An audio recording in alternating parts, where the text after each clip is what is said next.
ਜੀ ਤੁਹਾਡਾ ਸਵਾਗਤ ਹੈ ਮੇਰਾ ਪੰਜਾਬ ਲਾਈਵ ਤੇ। ਥੈਂਕ ਯੂ ਵੈਰੀ ਮਚ ਸਮੀ ਭਾਜੀ।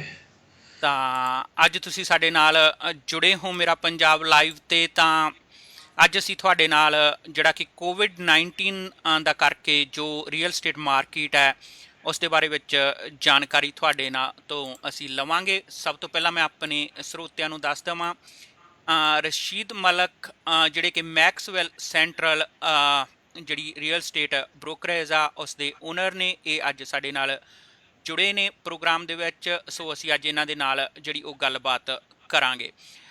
ਮਲਕ ਭਾਜੀ ਇਹ ਦੱਸੋ ਕਿ ਹੁਣ ਜਿਹੜਾ ਮਾਰਚ 18 ਤੋਂ ਬਾਅਦ ਜਿਹੜੀ ਇਹ ਸਿਚੁਏਸ਼ਨ ਬਣੀ ਆ ਉਸ ਦਾ ਇਸ ਰੀਅਲ ਸਟੇਟ ਮਾਰਕੀਟ ਦੇ ਉੱਪਰ ਕਿਸ ਤਰ੍ਹਾਂ ਦਾ ਅਸਰ ਪਿਆ ਹੈ? ਜੀ ਮਾਰਕੀਟ ਤੇ ਸੈਮੀ ਭਾਜੀ ਉਹਦੀ ਵਜ੍ਹਾ ਤੋਂ ਕਾਫੀ ਸਲੋ ਹੋ ਗਈ ਹੈ ਕਿਉਂਕਿ ਕੋਵਿਡ-19 ਨੇ ਕਾਫੀ ਜ਼ਿਆਦਾ ਇਫੈਕਟ ਕੀਤਾ ਹੈ ਹਰ ਚੀਜ਼ ਨੂੰ, ਜੌਬਸ ਮਾਰਕੀਟ ਨੂੰ, ਰੀਅਲ ਸਟੇਟ ਮਾਰਕੀਟ ਨੂੰ, ਐਵਰੀਥਿੰਗ ਇਜ਼ ਅਫੈਕਟਡ। ਤੇ ਡੈਫੀਨੇਟਲੀ ਉਹਦੀ ਵਜ੍ਹਾ ਤੋਂ ਕਾਫੀ ਜ਼ਿਆਦਾ ਫਰਕ ਪਿਆ ਵੇ। ਮਾਰਕੀਟ ਕਾਫੀ ਜ਼ਿਆਦਾ ਸਲੋ ਹੋ ਗਈ ਹੈ ਅੱਜ ਕੱਲ੍ਹ, ਲੇਕਿਨ ਹੋਪਫੁਲੀ ਮਾਰਕੀਟ ਜਿਹੜੀ ਹੈ ਆਹਿਸਤਾ ਆਹਿਸਤਾ ਜਿਹੜਾ ਨਾ within next couple of months pick ਕਰੇਗੀ ਔਰ ਠੀਕ ਹੋ ਜਾਏਗੀ।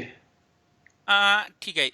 ਤਾਂ ਇਸ ਟਾਈਮ ਤੇ ਜਿਹੜੀ ਘਰ ਜਾਂ ਜਿਹੜੇ ਫॉर ਸੇਲ ਹੋ ਰਹੇ ਸੀਗੇ, ਕਿਸ ਤਰ੍ਹਾਂ ਉਹ ਉਹਨਾਂ ਦੀ ਜਿਹੜੀ ਕੀ ਗਿਣਤੀ ਕੋਈ ਵਧੀ ਘਟੀ ਆ? ਜਿਹੜੇ ਕਿ ਕੁਝ ਲੋਕ ਵੇਚਣ ਤੇ ਵੀ ਲਾਏ ਹੋਏ ਸੀਗੇ, ਕੁਝ ਜਿਹੜੇ ਕਿ ਸੀਗੇ ਮਾਰਕੀਟ ਦੇ ਵਿੱਚ, ਉਸ ਦੇ ਬਾਰੇ ਵੀ ਸਾਨੂੰ ਦੱਸੋ ਕਿ ਕਿਸ ਤਰ੍ਹਾਂ ਦਾ ਕੋਈ ਫਰਕ ਪਿਆ ਇਸ ਮਾਰਕੀਟ ਦੇ ਵਿੱਚ।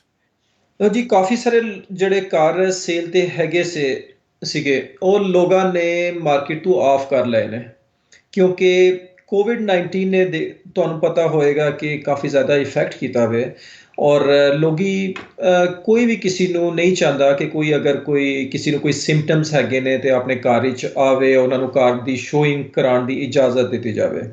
ਸੋ ਇਹ ਵੀ ਇੱਕ ਬੜਾ ਵੱਡਾ ਕਾਰਨ ਹੈਗਾ ਵੇ ਮਾਰਕੀਟ ਦੇ ਸਲੋ ਹੋਣ ਦਾ ਕਿਉਂਕਿ ਤੁਹਾਨੂੰ ਪਤਾ ਹੈ ਕਿਸ ਕਿਸਮ ਦੀ ਡਿਜ਼ੀਜ਼ ਹੈਗੀ ਹੈ ਕੋਵਿਡ-19 ਔਰ everybody wants to stay in isolation ਔਰ ਕੋਈ ਕਿਸੇ ਦੇ ਨਾਲ ਕੰਟੈਕਟ ਨਹੀਂ ਕਰਨਾ ਚਾਹ ਰਿਹਾ, ਨਾ ਹੀ ਕਿਸੇ ਨੂੰ ਅਲਾਉ ਕਰਨਾ ਚਾਹ ਰਿਹਾ ਕਿ ਆਪਣੇ ਘਰ ਵਿੱਚ ਆਵੇ ਔਰ ਉਹਨਾਂ ਨੂੰ ਵਿਊ ਕਰਨ ਦੀ ਇਜਾਜ਼ਤ ਦਿੱਤੀ ਜਾਵੇ। ਤੋ ਇਹ ਮੇਜਰ ਫੈਕਟਰ ਹੈਗਾ ਮਾਰਕੀਟ ਦੇ ਸਲੋ ਹੋਣ ਦਾ ਔਰ ਬਹੁਤ ਸਾਰੇ ਲੋਕਾਂ ਨੇ ਜਿਹੜੇ ਪ੍ਰਾਪਰਟੀਜ਼ ਹੈਗੀਆਂ ਨੇ ਮਾਰਕੀਟ ਤੋਂ ਆਫ ਵੀ ਕਰ ਲਈਆਂ ਨੇ ਇਸੇ ਵਜ੍ਹਾ ਤੋਂ ਕਾਰਨ ਕਰਕੇ। ਠੀਕ ਹੈ ਮਲਕ ਭਾਜੀ।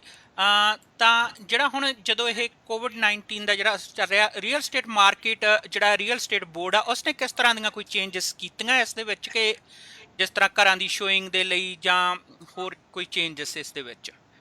ਹਾਂਜੀ, ਕੈਲਗਰੀ ਰੀਅਲ ਸਟੇਟ ਬੋਰਡ ਨੇ ਜਿਹੜੀ ਚੇਂਜਿੰਗਸ ਕੀਤੀਆਂ ਨੇ ਉਹ ਉਹਨਾਂ ਨੇ ਇਹ ਕੀਤਾ ਵੇ ਕਿ ਕੋਈ ਵੀ ਜਿਹੜਾ ਬਾਇਰ ਹੈ ਕਿਸੇ ਪ੍ਰਾਪਰਟੀ ਦੇ ਅੰਦਰ ਐਂਟਰ ਹੋਣ ਤੋਂ ਪਹਿਲੇ ਇੱਕ ਡੈਕਲੇਰੇਸ਼ਨ ਸਾਈਨ ਕਰੇਗਾ ਕਿ ਉਹ ਮੈਂਸ਼ਨ ਕਰੇ, ਪਹਿਲੇ ਡਿਟੇਲ ਸਾਰੀ ਪ੍ਰੋਵਾਈਡ ਕਰੇ ਸੈਲਰ ਨੂੰ ਔਰ ਰੀਅਲਟਰਸ ਨੂੰ ਕਿ ਉਹ ਪਿਛਲੇ 14-15 ਦਿਨਾਂ ਵਿੱਚ ਅਗਰ ਉਹਨੇ ਓਵਰਸੀਜ਼ ਕੋਈ ਟਰੈਵਲ ਕੀਤਾ ਹੋਵੇ ਜਾਂ ਕਿਸੇ ਕਿਸਮ ਦੇ ਕੋਈ ਸਿੰਪਟਮਸ ਹੈਗੇ ਨੇ, ਕਿਸੇ ਉਸਦੀ ਫੈਮਿਲੀ ਸਿੰਪਟਮਸ ਹੈਗੇ ਨੇ ਕਿਸੇ ਨੂੰ ਜਾਂ ਕਿਸੇ ਐਸੇ ਬੰਦੇ ਦੇ ਨਾਲ ਕਿਸੇ ਫੈਮਿਲੀ ਦੇ ਨਾਲ ਉਹਦੀ ਮੀਟਿੰਗ ਹੋਈ ਹੈ ਜਿੰਨਾ ਵੀ ਸਿੰਪਟਮਸ ਹੈਗੇ ਨੇ ਹਰ ਚੀਜ਼ ਨੂੰ ਜਿਹੜਾ ਨਾ ਉਹ ਪਹਿਲੇ ਤੋਂ ਡਿਕਲੇਅਰ ਕਰੇ ਘਰ ਵਿੱਚ ਐਂਟਰ ਹੋਣ ਤੋਂ ਪਹਿਲੇ।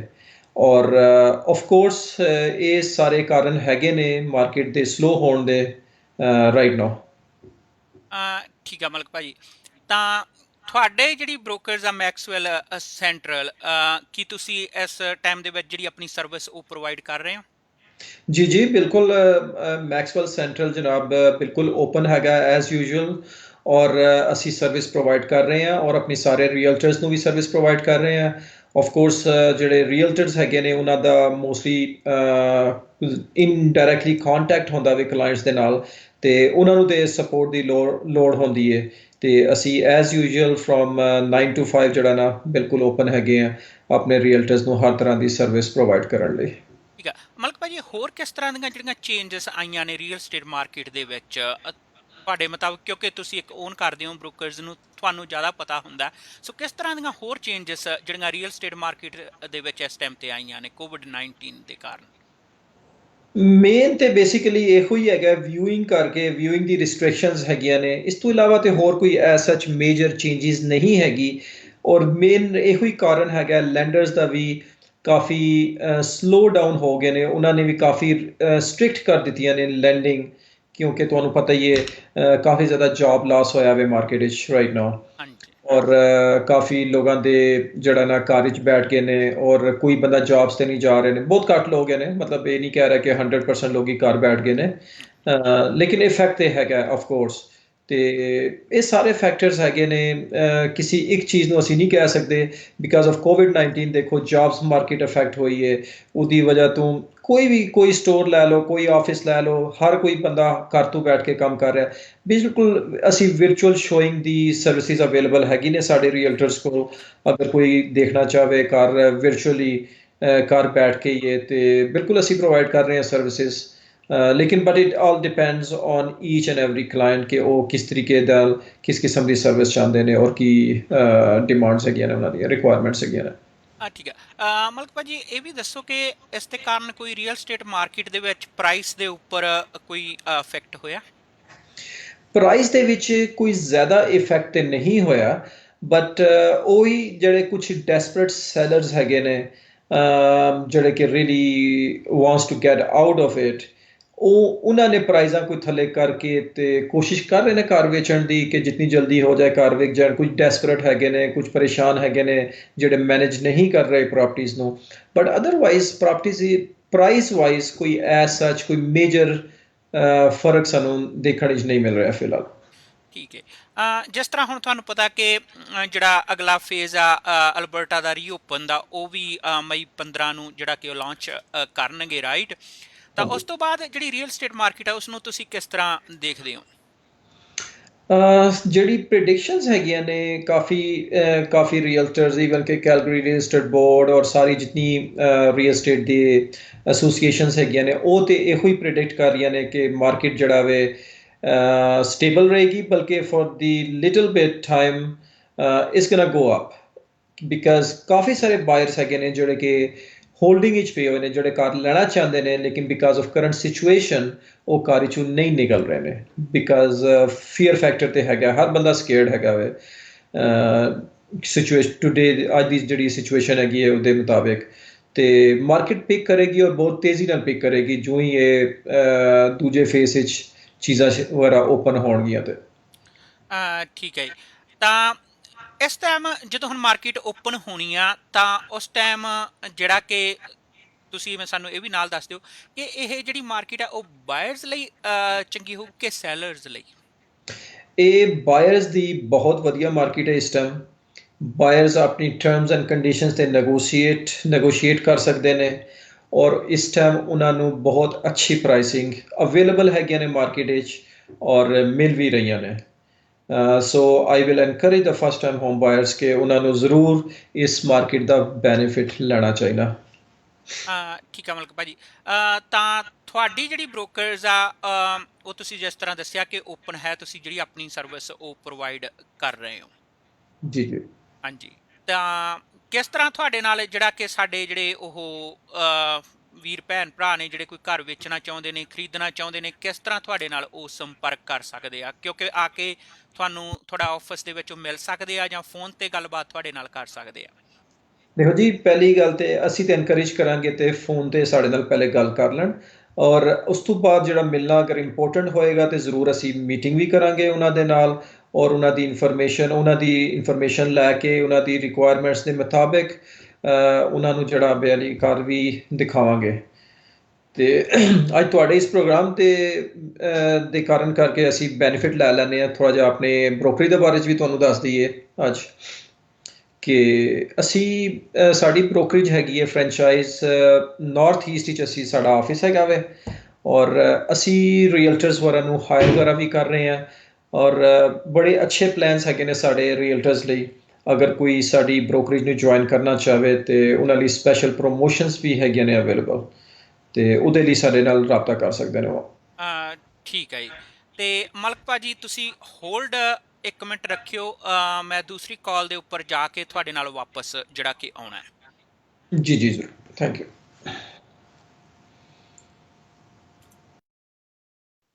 ਹਾਂਜੀ ਅੰਮ੍ਰਿਤ ਭਾਜੀ, ਜਿਸ ਤਰ੍ਹਾਂ ਆਪਣੀ ਗੱਲਬਾਤ ਚੱਲ ਰਹੀ ਹੈ ਰਸ਼ੀਦ ਮਲਕ ਜੀ ਹੁਣਾਂ ਦੇ ਨਾਲ, ਇਸੇ ਤਰ੍ਹਾਂ ਹੀ ਤੁਹਾਡਾ ਕੋਈ ਰੀਅਲ ਸਟੇਟ ਮਾਰਕੀਟ ਦੇ ਬਾਰੇ ਦੇ ਵਿੱਚ ਸਵਾਲ ਹੋਵੇ ਰਸ਼ੀਦ ਮਲਕ ਜੀ ਨੂੰ।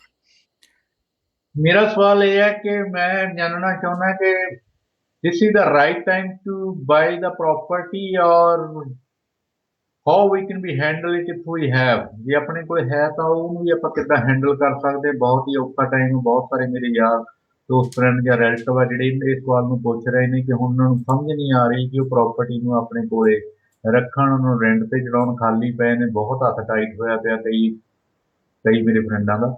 ਤਾਂ ਉਹਨਾਂ ਦੇ ਬਾਰੇ ਇਹਨਾਂ ਦਾ ਕੀ ਕਹਿਣਾ? ਠੀਕ ਆ ਵੀਰ ਜੀ, ਮੈਂ ਉਹਨਾਂ ਦੇ ਕੋਲੋਂ ਤੁਹਾਡਾ ਜਿਹੜਾ ਸਵਾਲ ਆ ਉਹ ਉਹਨਾਂ ਦੇ ਤਾਈਂ ਪਹੁੰਚਦਾ ਜਿਹੜਾ ਕਿ ਉਹ ਕਰ ਰਿਹਾ ਵਾਂ ਨਾ। ਹਾਂਜੀ ਹਾਂਜੀ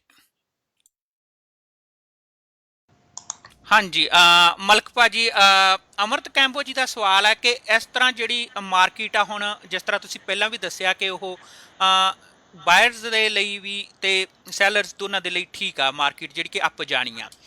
ਹੁਣ ਜੀ ਜੀ ਉਹਨਾਂ ਦਾ ਸਵਾਲ ਆ ਕਿ ਜਿਹੜੇ ਆਲਰੇਡੀ ਪ੍ਰੋਪਰਟੀਆਂ ਇਸ ਟਾਈਮ ਤੇ ਹੋਲਡ ਕਰ ਰਹੇ ਨੇ, ਕਿਉਂਕਿ ਉਹ ਫਾਈਨੈਂਸ਼ੀਅਲੀ ਵੀ ਕਈ ਜਿਹੜੀਆਂ ਕਿ ਟਰਬਲਸ ਦੇ ਨਾਲ ਉਹ ਇਸ ਟਾਈਮ ਤੇ ਸਟਰਗਲ ਕਰ ਰਹੇ ਨੇ, ਉਹਨਾਂ ਦੇ ਬਾਰੇ ਤੁਹਾਡਾ ਕੀ ਖਿਆਲ ਹੈ ਕਿ ਕਿਸ ਤਰ੍ਹਾਂ ਜਿਹੜੇ ਹੁਣ ਪ੍ਰੋਪਰਟੀਆਂ ਹੋਲਡ ਕਰ ਰਹੇ ਨੇ ਉਹ ਕਿਸ ਤਰ੍ਹਾਂ ਹੁਣ ਇਸ ਸਿਚੁਏਸ਼ਨ ਦੇ ਨਾਲ ਉਹ ਆਪਣਾ ਕੰਮ ਕਰਨ ਕਿ ਹੋਲਡ ਕਰਨ ਦੇ ਲਈ? ਦੇਖੋ ਜੀ, ਇਸ ਟਾਈਮ ਰਾਈਟ ਨਾਓ ਤੁਹਾਨੂੰ ਪਤਾ ਹੀ ਹੋਏਗਾ ਕਿ ਈਵਨ ਕਿ ਗਵਰਨਮੈਂਟ ਨੇ ਅਨਾਉਂਸ ਕੀਤਾ ਹੈ, ਟਰੂਡੋ ਗਵਰਨਮੈਂਟ ਨੇ, ਕਿ ਮੌਰਗੇਜ ਡੈਫਰ ਪੇਮੈਂਟਸ ਲਈ ਆਪਸ਼ਨ ਅਵੇਲੇਬਲ ਹੈਗਾ ਫॉर द ਨੈਕਸਟ 6 ਮੰਥਸ। ਉਹਦੇ ਲਈ ਉਹ ਇਹ ਹੈਗਾ ਕਿ ਜਿਸ ਵੀ ਬੈਂਕ ਦੇ ਨਾਲ ਉਹਨਾਂ ਦੀ ਮੌਰਗੇਜ ਹੈਗੀ ਹੈ, ਫਾਈਨੈਂਸਿੰਗ ਹੈਗੀ ਹੈ, ਉਸ ਬੈਂਕ ਦੇ ਨਾਲ ਰਾਬਤਾ ਕਰਨ। ਔਰ ਅੱਜ ਕੱਲ੍ਹ ਕੋਈ ਜ਼ਿਆਦਾ ਕੁਐਸਚਨ ਨਹੀਂ ਪੁੱਛ ਰਿਹਾ, ਕੋਈ ਵੀ ਬੈਂਕ ਨਹੀਂ ਪੁੱਛ ਰਿਹਾ, ਔਰ easily just couple of question ਪੁੱਛ ਕੇ ਤੇ ਉਹਨਾਂ ਦੀ ਪੇਮੈਂਟ ਜਿਹੜੀ ਨਾ ਡੈਫਰ ਹੋ ਜਾਣਗੀਆਂ ਅਗਲੇ 6 ਮਹੀਨੇ ਲਈ, ਤੇ ਕੋਈ ਪ੍ਰੋਬਲਮ ਨਹੀਂ ਹੋਏਗਾ ਉਹਨਾਂ ਨੂੰ। ਔਰ ਫॉर द ਟਾਈਮ ਬੀਇੰਗ ਉਹ ਹੋਲਡ ਕਰ ਸਕਦੇ ਨੇ ਅਗਲੇ 6 ਮਹੀਨੇ ਤੱਕ। That should be good. ਠੀਕ ਹੈ। ਮਲਕ ਭਾਈ, ਮੇਰੇ ਦਿਮਾਗ 'ਚ ਇੱਕ ਸਵਾਲ ਹੋਰ ਆ ਰਿਹਾ ਕਿ ਚਲੋ 6 ਮਹੀਨੇ ਤੱਕ ਤਾਂ ਜਿਹੜੀਆਂ ਡੈਫਰ ਤੁਹਾਡੀਆਂ ਪੇਮੈਂਟਾਂ ਉਹ ਕਰ ਦਿੰਦੀ ਆ ਬੈਂਕ, ਕੀ ਇਸ ਦੇ ਉੱਪਰ ਵੀ ਜਿਹੜਾ ਕੋਈ ਇੰਟਰਸਟ ਵਗੈਰਾ ਲੱਗਦਾ ਕਿ ਫਿਰ ਬੈਂਕ ਉਸ ਦੇ ਉੱਪਰ ਵੀ ਕੋਈ ਇੰਟਰਸਟ ਵਗੈਰਾ ਲਗਾਊਗੀ? ਨਹੀਂ, ਉਸੇ 'ਚ ਇਹ ਹੈਗਾ ਕਿ ਜਿਹੜਾ ਇੰਟਰਸਟ ਪੇਮੈਂਟ ਹੁੰਦੀ ਹੈ ਹਰ ਮਹੀਨੇ ਦੀ, ਉਹ ਇੰਟਰਸਟ ਅਕਰੂਡ ਹੋ ਜਾਏਗਾ, ਉਹਦੇ ਉੱਤੇ ਇੰਟਰਸਟ ਲੱਗੇਗਾ। ਯੈਸ, ਬਿਲਕੁਲ ਤੁਸੀਂ ਠੀਕ ਕਹਿ ਰਹੇ ਹੋ। ਜਿਹੜਾ ਪ੍ਰਿੰਸੀਪਲ ਹੈਗਾ ਵੇ ਬੇਸਿਕਲੀ ਉਹ ਡੈਫਰ ਹੋ ਰਿਹਾ ਵੇ। ਕੁਝ ਬੈਂਕਾਂ ਹੈਗੀਆਂ ਨੇ, ਦੋ ਆਪਸ਼ਨਸ ਨੇ। ਇਹ ਕੁਝ ਬੈਂਕਾਂ ਕਰ ਰਹੀਆਂ ਨੇ ਜਿਹੜਾ ਆਪਸ਼ਨ ਤੁਹਾਨੂੰ ਦੱਸਿਆ ਕਿ ਇੰਟਰਸਟ ਜਿਹੜਾ ਅਕਰੂਡ ਹੋਏਗਾ ਉਹਦੇ ਤੇ ਇੰਟਰਸਟ ਵੀ ਚਾਰਜ ਕਰਨਗੇ। ਲੇਕਿਨ ਕੁਝ ਬੈਂਕਾਂ ਜਿਹੜੀਆਂ ਨੇ ਉਹ ਤੁਹਾਡੀ ਐਮਰਟਾਈਜ਼ੇਸ਼ਨ ਨੂੰ ਐਕਸਟੈਂਡ ਕਰ ਦੇਣਗੇ। ਮਤਲਬ ਇਹ ਕਿ ਜਿਵੇਂ ਤੁਹਾਡੀ 25 ਸਾਲ ਦੀ ਐਮਰਟਾਈਜ਼ੇਸ਼ਨ ਹੈਗੀ ਹੈ, ਤਾਂ ਐਮਰਟਾਈਜ਼ੇਸ਼ਨ ਤੁਹਾਡੀ ਐਕਸਟੈਂਡ ਹੋ ਕੇ 25 ਸਾਲ 6 ਮਹੀਨੇ ਹੋ ਜਾਏਗੀ। ਉਸੇ ਤੁਹਾਨੂੰ ਕੋਈ ਅਕਰੂਡ ਇੰਟਰਸਟ ਨਹੀਂ ਪਏਗਾ। ਲਿਹਾਜ਼ਾ ਉਹ ਤੁਹਾਡੇ ਲਈ ਤੁਹਾਨੂੰ ਜਿਹੜਾ ਨਾ ਬੈਂਕ ਦੇ ਨਾਲ ਰਾਬਤਾ ਕਰਨਾ ਪਏਗਾ ਕਿ ਕਿਹੜਾ ਬੈਂਕ ਕਿਸ ਆਪਸ਼ਨ ਤੇ ਜਾ ਰਹੇ ਨੇ। ਠੀਕ ਹੈ ਜੀ। ਸੋ ਪਹਿਲਾਂ ਬੈਂਕ ਦੇ ਨਾਲ ਚੈੱਕ ਕਰਨਾ ਪਊਗਾ ਕਿ ਉਹ ਤੁਹਾਨੂੰ 6 ਮਹੀਨਿਆਂ ਬਾਅਦ ਕੁਝ ਚਾਰਜ ਕਰਨਗੇ, ਜਾਂ ਤੁਹਾਡਾ ਜਿਹੜਾ ਤੁਸੀਂ ਮੌਰਗੇਜ ਜਦੋਂ ਪਰਚੇਜ਼ ਕੀਤੀ ਆ, ਫਰ 25 ਸਾਲ ਦੀ ਕੀਤੀ ਆ, ਜਿਹੜਾ ਕਿ ਉਹ ਟਾਈਮ ਉਹ ਵਧਾ ਸਕਦੇ ਨੇ। ਨਹੀਂ, ਚਾਰਜ 6 ਮਹੀਨੇ ਬਾਅਦ ਉਹਨਾਂ ਨੇ ਚਾਰਜ ਨਹੀਂ ਕਰਨਾ ਤੁਹਾਨੂੰ। ਉਹ ਬੇਸਿਕਲੀ ਐਡ ਹੋ ਜਾਏਗਾ ਤੁਹਾਡੇ ਮੌਰਗੇਜ ਲੋਨ ਵਿੱਚ। ਠੀਕ ਹੈ। ਉਹ ਇਸ ਤਰ੍ਹਾਂ ਨਹੀਂ ਹੈਗਾ ਕਿ 6 ਮਹੀਨੇ ਬਾਅਦ ਤੁਹਾਨੂੰ ਕਹਿਣ ਦੇ ਕਿ ਭਾਈ ਜੀ ਤੁਹਾਡਾ ਇਤਨਾ ਇੰਟਰਸਟ ਬਣ ਗਿਆ, ਸਾਨੂੰ ਤੁਸੀਂ ਇਤਨੀ ਪੇਮੈਂਟ ਕਰੋ। ਇਸ ਤਰ੍ਹਾਂ ਨਹੀਂ ਹੋਏਗਾ। ਉਹ ਇੱਕ ਆਪਸ਼ਨ ਤੇ ਕਿ ਤੁਹਾਡੀ ਐਮਰਟਾਈਜ਼ੇਸ਼ਨ ਐਕਸਟੈਂਡ ਹੋ ਜਾਏਗੀ। ਦੂਜਾ ਇਹ ਵੇ ਕਿ ਤੁਹਾਡਾ ਲੋਨ ਇਨਕਰੀਜ਼ ਹੋ ਜਾਏਗਾ ਐਕਰੂਡ ਇੰਟਰਸਟ ਦੇ ਨਾਲ। ਠੀਕ ਹੈ। ਇਹੀ ਮੈਂ ਤੁਹਾਨੂੰ ਪੁੱਛਣਾ ਚਾਹੁੰਦਾ ਕਿ ਫਿਰ ਤੁਹਾਡੀ ਪੇਮੈਂਟ ਹੈ ਜਿਹੜੀ ਉਹ ਵੱਧ ਸਕਦੀ ਆ, ਰਾਈਟ? ਨਹੀਂ, ਪੇਮੈਂਟ ਸੇਮ ਹੀ ਰਹੇਗੀ। ਠੀਕ ਹੈ। ਹਾਂਜੀ। ਸੋ ਪੇਮੈਂਟ ਹੈ ਜਿਹੜੀ ਉਹ ਸੇਮ ਰਹੇਗੀ, ਪਰ ਜਿਹੜਾ ਕਿ ਤੁਹਾਡੇ ਉਹ ਇੰਟਰਸਟ ਕਰਕੇ ਜਿਹੜਾ ਲੋਨ ਆ ਤੁਹਾਡਾ, ਫਰਜ਼ ਕਰੋ ਕਿ ਤੁਸੀਂ 4 ਲੱਖ ਲਿਆ, ਤਾਂ ਉਹ ਜੋ ਵੀ ਇੰਟਰਸਟ ਹੋਊਗਾ ਉਹ 4 ਲੱਖ ਤੋਂ ਉੱਪਰ ਜਿਹੜਾ ਕਿ ਐਡ ਹੋ ਜਾਵੇਗਾ। ਹਾਂਜੀ ਹਾਂਜੀ, ਉਹ ਐਡ ਹੋ ਜਾਏਗਾ, ਬਿਲਕੁਲ ਜੀ। ਠੀਕ ਆ ਮਲਕ ਭਾਜੀ। ਤੇ ਮਲਕ ਭਾਜੀ, ਹੋਰ ਤੁਸੀਂ ਕੋਈ ਸਾਨੂੰ ਜਿਹੜੀ ਜਾਣਕਾਰੀ ਰੀਅਲ ਸਟੇਟ ਦੇ ਬਾਰੇ 'ਚ ਇਸ ਟਾਈਮ ਤੇ ਦੇਣਾ ਚਾਹੋ ਕਿ ਕਿਸ ਤਰ੍ਹਾਂ ਜਦੋਂ ਹੁਣ ਮਾਰਕੀਟ ਓਪਨ ਹੋਣੀ ਆ, ਜਿਹੜਾ ਸਭ ਕੁਝ ਖੁੱਲ੍ਹਣਾ ਹੈ, ਤਾਂ ਉਸ ਤੋਂ ਬਾਅਦ ਜਿਹੜਾ ਇਹ ਰੀਅਲ ਸਟੇਟ ਮਾਰਕੀਟ ਕਿਸ ਤਰ੍ਹਾਂ ਆਪਣਾ ਲੈ ਕੇ ਆਵੇਗੀ? ਜੋ ਵੀ ਆ ਕਿ ਅਪ ਡਾਊਨ ਤਾਂ ਤੁਸੀਂ ਦੱਸ ਹੀ ਦਿੱਤਾ ਕਿ ਇਹ ਅਪ ਹੋ ਸਕਦੀ ਆ, ਕਿਉਂਕਿ ਬਹੁਤ ਸਾਰੇ ਬਾਇਰਸ ਨੇ ਜਿਹੜੇ ਉਹ ਮਾਰਕੀਟ ਦੇ ਵਿੱਚ ਬੈਠੇ ਨੇ। ਸੋ ਤੁਸੀਂ ਕੁਝ ਹੋਰ ਐਡ ਕਰਨਾ ਚਾਹੋ? ਨਹੀਂ, ਇਸ 'ਚ ਕੋਈ ਜ਼ਿਆਦਾ ਕੁਝ ਐਡ ਕਰਨ ਲਈ ਹੈ ਤੇ ਨਹੀਂ, ਲੇਕਿਨ ਬਸ ਇਹੀ ਹੈ ਕਿ ਇਸ ਜਿਹੜਾ ਕੋਵਿਡ-19 ਦਾ ਟਾਈਮ ਹੈਗਾ ਹੈ today's time just stay safe ਔਰ ਜਿਹੜਾ ਇਸ ਗਵਰਨਮੈਂਟ ਤੁਹਾਡੀ ਹੈਲਪ ਕਰ ਰਹੀ ਹੈ ਸਾਰੇ ਲੋਕਾਂ ਦੀ ਤੇ ਉਸ ਦਾ ਬੈਨੀਫਿਟ ਲਓ ਤੁਸੀਂ ਪੂਰਾ ਔਰ ਉਸ ਤੋਂ ਬਾਅਦ ਜੋ ਹੀ ਮਾਰਕੀਟ ਠੀਕ ਹੁੰਦੀ ਹੈ ਅਗਰ ਕੋਈ ਵਾਕਈ ਸਟਰਗਲ ਕਰ ਰਹੇ ਨੇ ਤੇ then is going to be good time to sell their property. ਠੀਕ ਆ ਮਲਕ ਭਾਜੀ, ਜਾਂਦੇ ਜਾਂਦੇ ਤੁਸੀਂ ਆਪਣੀ ਇਨਫੋਰਮੇਸ਼ਨ ਆ ਜਿਹੜੀ ਉਹ ਲਾਜ਼ਮੀ ਸ਼ੇਅਰ ਕਰ ਜਾਓ, ਜਿਹੜੇ ਸਾਡੇ ਸਰੋਤੇ ਨੇ ਇਸ ਤੋਂ ਬਾਅਦ ਜਾਂ ਉਹਨਾਂ ਨੇ ਵੀਡੀਓ ਦੇ ਵਿੱਚ YouTube ਤੇ ਸਾਡਾ ਇਹ ਪ੍ਰੋਗਰਾਮ ਦੇਖਣਾ ਹੈ ਤਾਂ ਉਹ ਜੇਕਰ ਤੁਹਾਡੇ ਨਾਲ ਸੰਪਰਕ ਕਰਨਾ ਚਾਹਣ ਤਾਂ ਉਹ ਕਿਸ ਤਰ੍ਹਾਂ ਤੁਹਾਡੇ ਨਾਲ ਸੰਪਰਕ ਕਰ ਸਕਦੇ ਨੇ? ਹਾਂਜੀ, ਮੇਰੇ ਨਾਲ ਰਾਬਤਾ ਕਰਨ ਲਈ ਤੁਸੀਂ ਮੇਰੇ ਆਫਿਸ ਦਾ ਨੰਬਰ ਹੈਗਾ 4037190900 ਔਰ ਮੇਰਾ ਸੈੱਲ ਨੰਬਰ ਹੈਗਾ 4038915827। ਮੇਰੇ ਨਾਲ ਤੁਸੀਂ ਰਾਬਤਾ ਕਰ ਲਓ, ਕਿਸੇ ਕਿਸਮ ਦਾ ਕੋਈ ਕੁਐਸਚਨ ਹੈਗਾ ਵੇ ਮਾਰਕੀਟ ਦੇ ਬਾਰੇ ਕੋਈ ਪ੍ਰਾਪਰਟੀ ਦੇ ਕਰਨ ਕਰਕੇ ਜਾਂ ਅਗਰ ਕੋਈ ਸਾਡੇ ਰੀਅਲਟਰ ਭਰਾ ਸੁਣ ਰਹੇ ਨੇ ਭੈਣ ਭਰਾ ਤੇ ਉਹ ਅਗਰ ਸਾਨੂੰ ਜੁਆਇਨ ਕਰਨਾ ਚਾਹਣ ਤੇ ਮੋਸਟ ਵੈਲਕਮ, ਮੈਨੂੰ ਐਨੀ ਟਾਈਮ ਜਿਹੜਾ ਨਾ ਇਸ ਨੰਬਰ ਦੇ ਉੱਤੇ ਰਾਬਤਾ ਕਰ ਸਕਦੇ। ਠੀਕ ਆ ਮਲਕ ਭਾਜੀ, ਤੁਹਾਡਾ ਬਹੁਤ ਬਹੁਤ ਧੰਨਵਾਦ, ਤੁਸੀਂ ਸਾਨੂੰ ਟਾਈਮ ਦਿੱਤਾ ਬਿਜ਼ੀ ਸਕੈਜੂਅਲ ਦੇ ਵਿੱਚੋਂ ਵੀ ਆਪਣੇ ਦੇ ਵਿੱਚੋਂ। ਸੋ ਅਸੀਂ ਤੁਹਾਡਾ ਜਿਹੜਾ ਉਹ ਬਹੁਤ ਧੰਨਵਾਦ ਕਰਦੇ ਹਾਂ। ਉਮੀਦ ਕਰਦੇ ਹਾਂ ਕਿ ਸਾਡੇ ਆਉਣ ਵਾਲੇ ਪ੍ਰੋਗਰਾਮਾਂ ਦੇ ਵਿੱਚ ਵੀ ਤੁਸੀਂ ਇਸ ਤਰ੍ਹਾਂ ਆ ਕੇ ਤਾਂ ਜਿਹੜੀ ਇਨਫੋਰਮੇਸ਼ਨ ਉਹ ਸਾਂਝੀ ਕਰਦੇ ਰਹੋਗੇ। ਜ਼ਰੂਰ ਜਨਾਬ, thank you very much semi ਭਾਜੀ ਤੁਹਾਨੂੰ ਮੈਨੂੰ ਲੈਣ ਦਾ ਕਾਲ ਦੇ ਉੱਤੇ। ਓਕੇ, ਥੈਂਕ ਯੂ ਮਲਕ ਭਾਜੀ। ਓਕੇ ਜੀ, ਓਕੇ ਬਾਏ। ਹਾਂਜੀ ਅਮਰਤ ਭਾਜੀ, ਸੌਰੀ ਅੱਜ ਕੁਝ ਤਕਨੀਕੀ ਖਰਾਬੀ ਕਾਰਨ ਮੈਂ ਜਿਹੜੀਆਂ ਤਿੰਨੇ ਕਾਲਾਂ ਨੂੰ ਉਹ ਨਹੀਂ ਕਨੈਕਟ ਕਰ ਸਕਿਆ, ਸੋ ਇਸ ਕਰਕੇ ਫਿਰ ਮੈਂ ਵਾਰੀ-ਵਾਰੀ ਕਨੈਕਟਿੰਗ ਜਿਹੜੀ ਉਹ ਕਾਲ ਕਰ ਰਿਹਾ ਵਾਂ। ਤਾਂ ਰਸ਼ੀਦ ਮਲਕ ਜੀ ਨਾਲ ਸਾਡੀ ਗੱਲਬਾਤ ਹੋਈ, ਉਹਨਾਂ ਨੇ ਰੀਅਲ ਸਟੇਟ ਦੇ ਬਾਰੇ ਦੇ ਵਿੱਚ ਸਾਨੂੰ ਜਿਹੜੀ ਉਹ ਜਾਣਕਾਰੀ ਦਿੱਤੀ। ਸੋ ਉਹਨਾਂ ਨੂੰ ਹੁਣ ਜਿਹੜਾ ਕਿ ਉਹਨਾਂ ਨੇ ਆਪਣੇ ਬਿਜੀ ਸਕੈਜੂਅਲ ਦੇ ਵਿੱਚੋਂ ਹੀ ਮੈਨੂੰ 10 ਮਿੰਟ ਜਿਹੜੇ ਉਹ ਦਿੱਤੇ ਸੀਗੇ। ਸੋ ਆਪਾਂ ਹੁਣ ਪ੍ਰੋਗਰਾਮ ਨੂੰ ਆਪਣੇ ਨੂੰ ਅੱਗੇ ਤੋਰਦੇ ਹਾਂ। ਤਾਂ ਕਿਸ ਤਰ੍ਹਾਂ ਤੁਸੀਂ ਅੱਜ ਤੁਹਾਡੇ ਕੀ ਵਿਚਾਰ ਨੇ ਇਸ ਪ੍ਰੋਗਰਾਮ ਨੂੰ ਅੱਗੇ ਤੋਰਨ ਦੇ ਲਈ? ਬਹੁਤ ਵਧੀਆ ਵਿਚਾਰ ਆ ਜੀ। ਆਪਾਂ ਆਮ ਪਬਲਿਕ ਦੇ ਰੂਬਰੂ ਹੋ ਰਹੇ, ਆਪਣੀ ਆਪ ਦੇ ਵਿੱਚ ਗੱਲਬਾਤ ਹੋ ਰਹੀ, ਆਪਾਂ ਆਪਦਾ ਵਿਚਾਰ ਵਿਮਰਸ਼ ਕਰ ਰਹੇ। ਸੋ ਇਹ ਚੀਜ਼ਾਂ ਦੇ ਨਾਲ ਜਦੋਂ ਆਪਾਂ ਕਰਦੇ ਹਾਂ ਤੇ ਆਪਣੀ ਜਿਹੜੀ ਆਪਦੀ ਨੌਲੇਜ ਦੇ ਵਿੱਚ ਬਹੁਤ ਵਾਧਾ ਹੁੰਦਾ। ਹਾਂਜੀ, ਸੋ ਮੈਂ ਆਪਣੇ ਸਰੋਤਿਆਂ ਨੂੰ ਦੱਸ ਦੇਵਾਂ ਇਸ ਤੋਂ ਪਹਿਲਾਂ, ਕਿਉਂਕਿ ਰਸ਼ੀਦ ਮਲਕ ਜੀ ਜਿਹੜੇ ਉਹ ਬਿਜੀ ਸਕੈਜੂਅਲ ਦੇ ਵਿੱਚ ਸੀ, ਇਸ ਕਰਕੇ ਅਸੀਂ ਪ੍ਰੋਗਰਾਮ ਦੇ ਸ਼ੁਰੂ ਹੁੰਦਿਆਂ ਹੀ ਉਹਨਾਂ ਨੂੰ ਕਾਲ ਦੇ ਉੱਪਰ ਲੈ ਲਿਆ ਸੀਗਾ। ਸੋ ਉਹਨਾਂ ਦੇ ਨਾਲ ਰੀਅਲ ਸਟੇਟ ਮਾਰਕੀਟ ਦੇ ਬਾਰੇ ਦੇ ਵਿੱਚ ਅਸੀਂ ਜਿਹੜੀ ਉਹ ਜਾਣਕਾਰੀ ਉਹਨਾਂ ਤੋਂ ਲਈ ਸੀਗੀ। ਸੋ ਮੈਂ ਆਪਣੇ ਸਰੋਤਿਆਂ ਨੂੰ ਦੱਸ ਦੇਵਾਂ ਕਿ ਤੁਸੀਂ ਸਾਡੇ ਨਾਲ ਜੁੜ ਸਕਦੇ ਹੋ। ਫੇਸਬੁੱਕ ਪੇਜ ਹੈ ਮੇਰਾ ਪੰਜਾਬ ਲਾਈਵ, ਟਵਿੱਟਰ 'ਤੇ ਤੁਸੀਂ ਫੋਲੋ ਕਰ ਸਕਦੇ ਹੋ ਮੇਰਾ ਪੰਜਾਬ ਲਾਈਵ। ਇਸ ਤੋਂ ਇਲਾਵਾ ਤੁਸੀਂ ਰੇਡੀਓ ਮੇਰਾ ਪੰਜਾਬ ਲਾਈਵ ਸੁਣ ਸਕਦੇ ਹੋ ਟਿਊਨ ਇਨ ਦੇ ਜਰੀਏ, radio.net ਐਪ ਦੇ ਜਰੀਏ। radio.net ਐਪ ਦੇ ਜਰੀਏ ਅਸੀਂ ਅਵੇਲੇਬਲ ਹਾਂ Amazon Fire TV, Apple TV, Android TV ਤੇ ਸੋਨੋਸ ਦੇ ਉੱਪਰ। ਇਸ ਤੋਂ ਇਲਾਵਾ USA ਦੇ ਵਿੱਚ ਤੁਸੀਂ ਆਪਣੇ ਫੋਨ ਦੇ ਰਾਹੀਂ ਵੀ ਰੇਡੀਓ ਮੇਰਾ ਪੰਜਾਬ ਲਾਈਵ ਸੁਣ ਸਕਦੇ ਹੋ। ਫੋਨ ਨੰਬਰ ਹੈ 5188961628, 518-896-1628। ਇਸ ਫੋਨ ਨੰਬਰ ਨੂੰ ਤੁਸੀਂ ਆਪਣੇ ਫੋਨ ਤੋਂ ਡਾਇਲ ਕਰਕੇ USA ਦੇ ਵਿੱਚ ਜਿਹੜਾ ਰੇਡੀਓ ਮੇਰਾ ਪੰਜਾਬ ਲਾਈਵ ਸੁਣ ਸਕਦੇ ਹਾਂ। ਗੱਲਬਾਤ ਸ਼ੁਰੂ ਕਰਨ ਤੋਂ ਪਹਿਲਾਂ ਅੱਜ ਅਸੀਂ ਅਮਰਤ ਜੀ ਤੋਂ ਪੁੱਛਾਂਗੇ ਕਿ ਉਹ ਕਿਸ ਆਪਣੇ, ਕਿਉਂਕਿ ਇੰਸ਼ੋਰੈਂਸ ਦੇ ਨਾਲ ਉਹ ਜੁੜੇ ਹੋਏ ਨੇ, ਵਰਲਡ ਫਾਈਨੈਂਸ਼ੀਅਲ ਗਰੁੱਪ ਦੇ ਨਾਲ ਕੰਮ ਕਰਦੇ ਨੇ। ਸੋ ਅੱਜ ਉਹਨਾਂ ਨੂੰ ਪੁੱਛਦੇ ਹਾਂ ਕਿ ਕਿਉਂਕਿ ਸਕਾਈਪ ਦੇ ਰਾਹੀਂ ਉਹ ਸਾਡੇ ਨਾਲ ਜੁੜੇ ਹੋਏ ਨੇ, ਇਸ ਕਰਕੇ ਉਹਨਾਂ ਨੂੰ ਮੈਂ ਜੋ ਕਹਿਣਾ ਪੁੱਛਦੇ ਹਾਂ ਤਾਂ ਕਿਸ ਤਰ੍ਹਾਂ ਦੇ ਅੱਜ ਉਹ ਟਿਪ ਸਾਡੇ ਲਈ ਲੈ ਕੇ ਆਏ ਨੇ ਇਸ ਪ੍ਰੋਗਰਾਮ ਦੇ ਵਿੱਚ। ਥੈਂਕ ਯੂ ਧਾਲੀਵਾਲ ਜੀ। ਅੱਜ ਮੈਂ ਤੁਹਾਨੂੰ ਇੰਸ਼ੋਰੈਂਸ ਦੇ ਬਾਰੇ ਦੱਸਣਾ ਚਾਹੁੰਦਾ ਕਿ ਕਿੱਦਾਂ ਆਪਾਂ ਲਾਈਫ ਇੰਸ਼ੋਰੈਂਸ ਕਿਉਂ ਇੰਪੋਰਟੈਂਟ ਆ, ਕ੍ਰਿਟੀਕਲ ਇੰਸ਼ੋਰੈਂਸ ਜਾਂ ਡਿਸੇਬਿਲਿਟੀ ਇੰਸ਼ੋਰੈਂਸ ਆਪਣੇ ਸਾਰਿਆਂ ਵਾਸਤੇ ਕਿਉਂ ਇਹ ਜ਼ਰੂਰੀ ਚਾਹੀਦੀ ਹੈ ਹਰੇਕ ਫੈਮਿਲੀ ਦੀ, ਕਿਉਂਕਿ ਇਹ ਆਪਣੀ ਫੈਮਿਲੀ ਦੇ ਲਈ ਫਾਊਂਡੇਸ਼ਨਸ ਹੈਗੀਆਂ ਨੇ। ਕਿਉਂਕਿ ਜਿੰਨੀ ਦੇਰ ਆਪਾਂ ਜਿਵੇਂ ਆਪਦਾ ਘਰ ਰਹਿਣ ਲਈ ਬਣਾਉਣੇ ਆ, ਇੱਦਾਂ ਹੀ ਆਪਾਂ ਜਿਹੜਾ ਇੰਸ਼ੋਰੈਂਸ ਆਪਣੀ ਇਨਕਮ ਨੂੰ ਸਿਓਰ ਕਰਨ ਦੇ ਵਾਸਤੇ ਆ ਕਿ ਜੇ ਆਪਾਂ ਕੱਲ੍ਹ ਨੂੰ ਇਸ ਦੁਨੀਆ ਤੇ ਰਹਿੰਦੇ ਹਾਂ ਜਾਂ ਕੁਝ ਆਪਾਂ ਨੂੰ ਕੋਈ ਅਭੀ ਨਵੀ ਹੋ ਜਾਂਦੀ ਹੈ ਤੇ ਕੀ ਗੱਲ ਆਪਣੇ ਕੋਲ ਸੇਮ ਇਨਕਮ ਆਉਂਦੀ ਰਹਿੰਦੀ, ਜਾਂ ਆਪਣਾ ਜਿਹੜਾ ਲਾਈਫ ਸਟਾਈਲ ਆ ਉਸੇ ਤਰ੍ਹਾਂ ਚੱਲਦਾ, ਜਾਂ ਆਪਣੇ ਪਰਿਵਾਰ ਦੇ ਉੱਤੇ ਸੇਮ ਰੂਪ ਰਹਿੰਦੀ ਹੈ। ਸੋ ਉਹਦੇ ਬਾਰੇ ਮੈਂ ਅੱਜ ਤੁਹਾਡੇ ਨਾਲ ਸ਼ੇਅਰ ਕਰਨਾ ਚਾਹੁੰਦਾ। ਠੀਕ ਆ ਅਮਰਤ ਜੀ, ਲਾਜ਼ਮੀ ਤੁਸੀਂ ਸਾਡੇ ਸਰੋਤਿਆਂ ਦੇ ਨਾਲ, ਆਪਣੇ ਜਿਹੜੇ ਸਰੋਤੇ ਨੇ ਉਹਨਾਂ ਦੇ ਨਾਲ ਲਾਜ਼ਮੀ ਆਪਣੀ ਇਹ ਗੱਲਬਾਤ ਜਿਹੜੀ ਉਹ ਸ਼ੇਅਰ ਕਰ ਸਕਦੇ ਹੋ। ਬਿਲਕੁਲ, ਥੈਂਕ ਯੂ। ਸੋ ਪਹਿਲੀ ਗੱਲ ਹੈ ਕਿ ਆਪਾਂ ਨੂੰ ਅੱਜ ਕੱਲ੍ਹ ਦੇ ਹੁਣ ਜਿੱਦਾਂ COVID-19 ਚੱਲ ਰਿਹਾ ਕਿ ਆਪਾਂ ਮਿਲ ਨਹੀਂ ਸਕਦੇ, ਕਿ ਫਿਜ਼ੀਕਲ ਡਿਸਟੈਂਸ ਦੀ ਆਪਣੀ ਗੌਰਮੈਂਟ ਵੱਲੋਂ ਐਡਵਾਈਜ਼ਰੀ ਨੋਟ ਹੋਇਆ। ਸੋ ਕਿਸੇ ਵੀ ਮੇਰੇ ਭੈਣ ਭਰਾ ਜਾਂ ਵੀਰ ਨੂੰ ਕੋਈ ਵੀ ਸਰਵਿਸਿਜ਼ ਚਾਹੀਦੀ ਹੋਵੇ ਇਹਦੇ ਰਿਗਾਰਡਿੰਗ ਕੋਈ ਲਾਈਫ ਇੰਸ਼ੋਰੈਂਸ, ਡਿਸੇਬਿਲਿਟੀ ਜਾਂ ਕ੍ਰਿਟੀਕਲ ਜਾਂ ਹੋਰ ਵੀ ਜਿਹੜੀਆਂ ਇਨਵੈਸਟਮੈਂਟ ਦੀ ਸਾਈਡ ਤੇ ਹੈਗੀਆਂ ਨੇ, ਤੇ ਅਸੀਂ ਕੀ ਹੈ ਕਿ ਮੈਂ ਉਹਨਾਂ ਨੂੰ ਔਨ ਦਾ ਫੋਨ ਔਰ ਓਵਰ ਦਾ ਜ਼ੂਮ ਜਾਂ ਸਕਾਈਪ ਦੇ ਥਰੂ ਮੈਂ ਉਹਨਾਂ ਨੂੰ ਉਹਨਾਂ ਦੇ ਘਰੇ ਬੈਠਿਆਂ ਹੀ ਇਹ ਸੇਵਾਵਾਂ ਮੈਂ ਪ੍ਰੋਵਾਈਡ ਕਰਵਾ ਸਕਦਾ। ਠੀਕ ਆ ਅਮਰਤ ਜੀ। ਹਾਂਜੀ। ਤੇ ਦੂਜੀ ਗੱਲ ਹੈ ਕਿ ਕਿਉਂ ਅੱਜ ਲਾਈਫ ਇੰਸ਼ੋਰੈਂਸ ਹਰ ਇੱਕ ਬੰਦੇ ਦੇ ਵਾਸਤੇ ਜ਼ਰੂਰੀ ਹੈ। ਇਸੇ ਤਰ੍ਹਾਂ ਹੀ ਕ੍ਰਿਟੀਕਲ ਇੰਸ਼ੋਰੈਂਸ ਵੀ ਬਹੁਤ ਜ਼ਰੂਰੀ ਹੈ, ਕਿਉਂਕਿ ਹੁਣ ਕੋਵਿਡ-19 ਚੱਲ ਰਿਹਾ ਵੀ ਇਹਦੇ ਸਿੰਪਟਮਸ ਨੇ ਜਿਹੜੇ ਆਮ ਬੰਦੇ ਨੂੰ ਕਈਆਂ ਨੂੰ ਪੋਜ਼ਿਟਿਵ ਵੀ ਨਿਕਲ ਆਉਂਦਾ, ਪਰ ਉਹਨਾਂ ਨੂੰ ਕੋਈ ਪਤਾ ਨਹੀਂ ਲੱਗਦਾ ਹੈ ਕਿ ਉਹ ਕਿਸੇ ਨੂੰ ਮਿਲ ਰਹੇ ਨੇ ਜਾਂ ਬਾਹਰ ਕਰ ਰਹੇ ਨੇ, ਉੱਦਾਂ ਹੀ ਤੁਰ ਫਿਰ ਕੇ ਬਹੁਤ ਜਿਹੜੀ ਹੈ ਇਸ ਡਿਜ਼ੀਜ਼ ਨੂੰ ਜ਼ਿਆਦਾ ਫੈਲਾ ਰਹੇ ਨੇ। ਉਹਦੇ ਕਰਕੇ ਕੀ ਹੈ ਕਿ ਹਰ ਇੱਕ ਬੰਦੇ ਨੂੰ ਇਹ ਜਿਹੜਾ ਸੋਸ਼ਲ ਡਿਸਟੈਂਸ ਦਾ ਜਿਹੜਾ ਹੈਗਾ 2 ਮੀਟਰ ਦਾ, ਤੇ ਹਮੇਸ਼ਾ ਹੀ ਆਪਦੇ ਜਿਹੜਾ ਮਾਸਕ ਆ ਪਾ ਕੇ ਰੱਖੋ, ਤੇ ਆਪ ਵੀ ਸੇਫ ਰਹੋ ਤੇ ਬਾਹਰ ਜਿਨ੍ਹਾਂ ਨੂੰ ਮਿਲਦੇ ਹੋ ਆਪ ਬਾਕੀ ਕਮਿਊਨਿਟੀ ਨੂੰ ਵੀ ਤੁਸੀਂ ਸੇਫ ਰੱਖੋ। ਠੀਕ ਆ ਅਮਰਤ ਜੀ।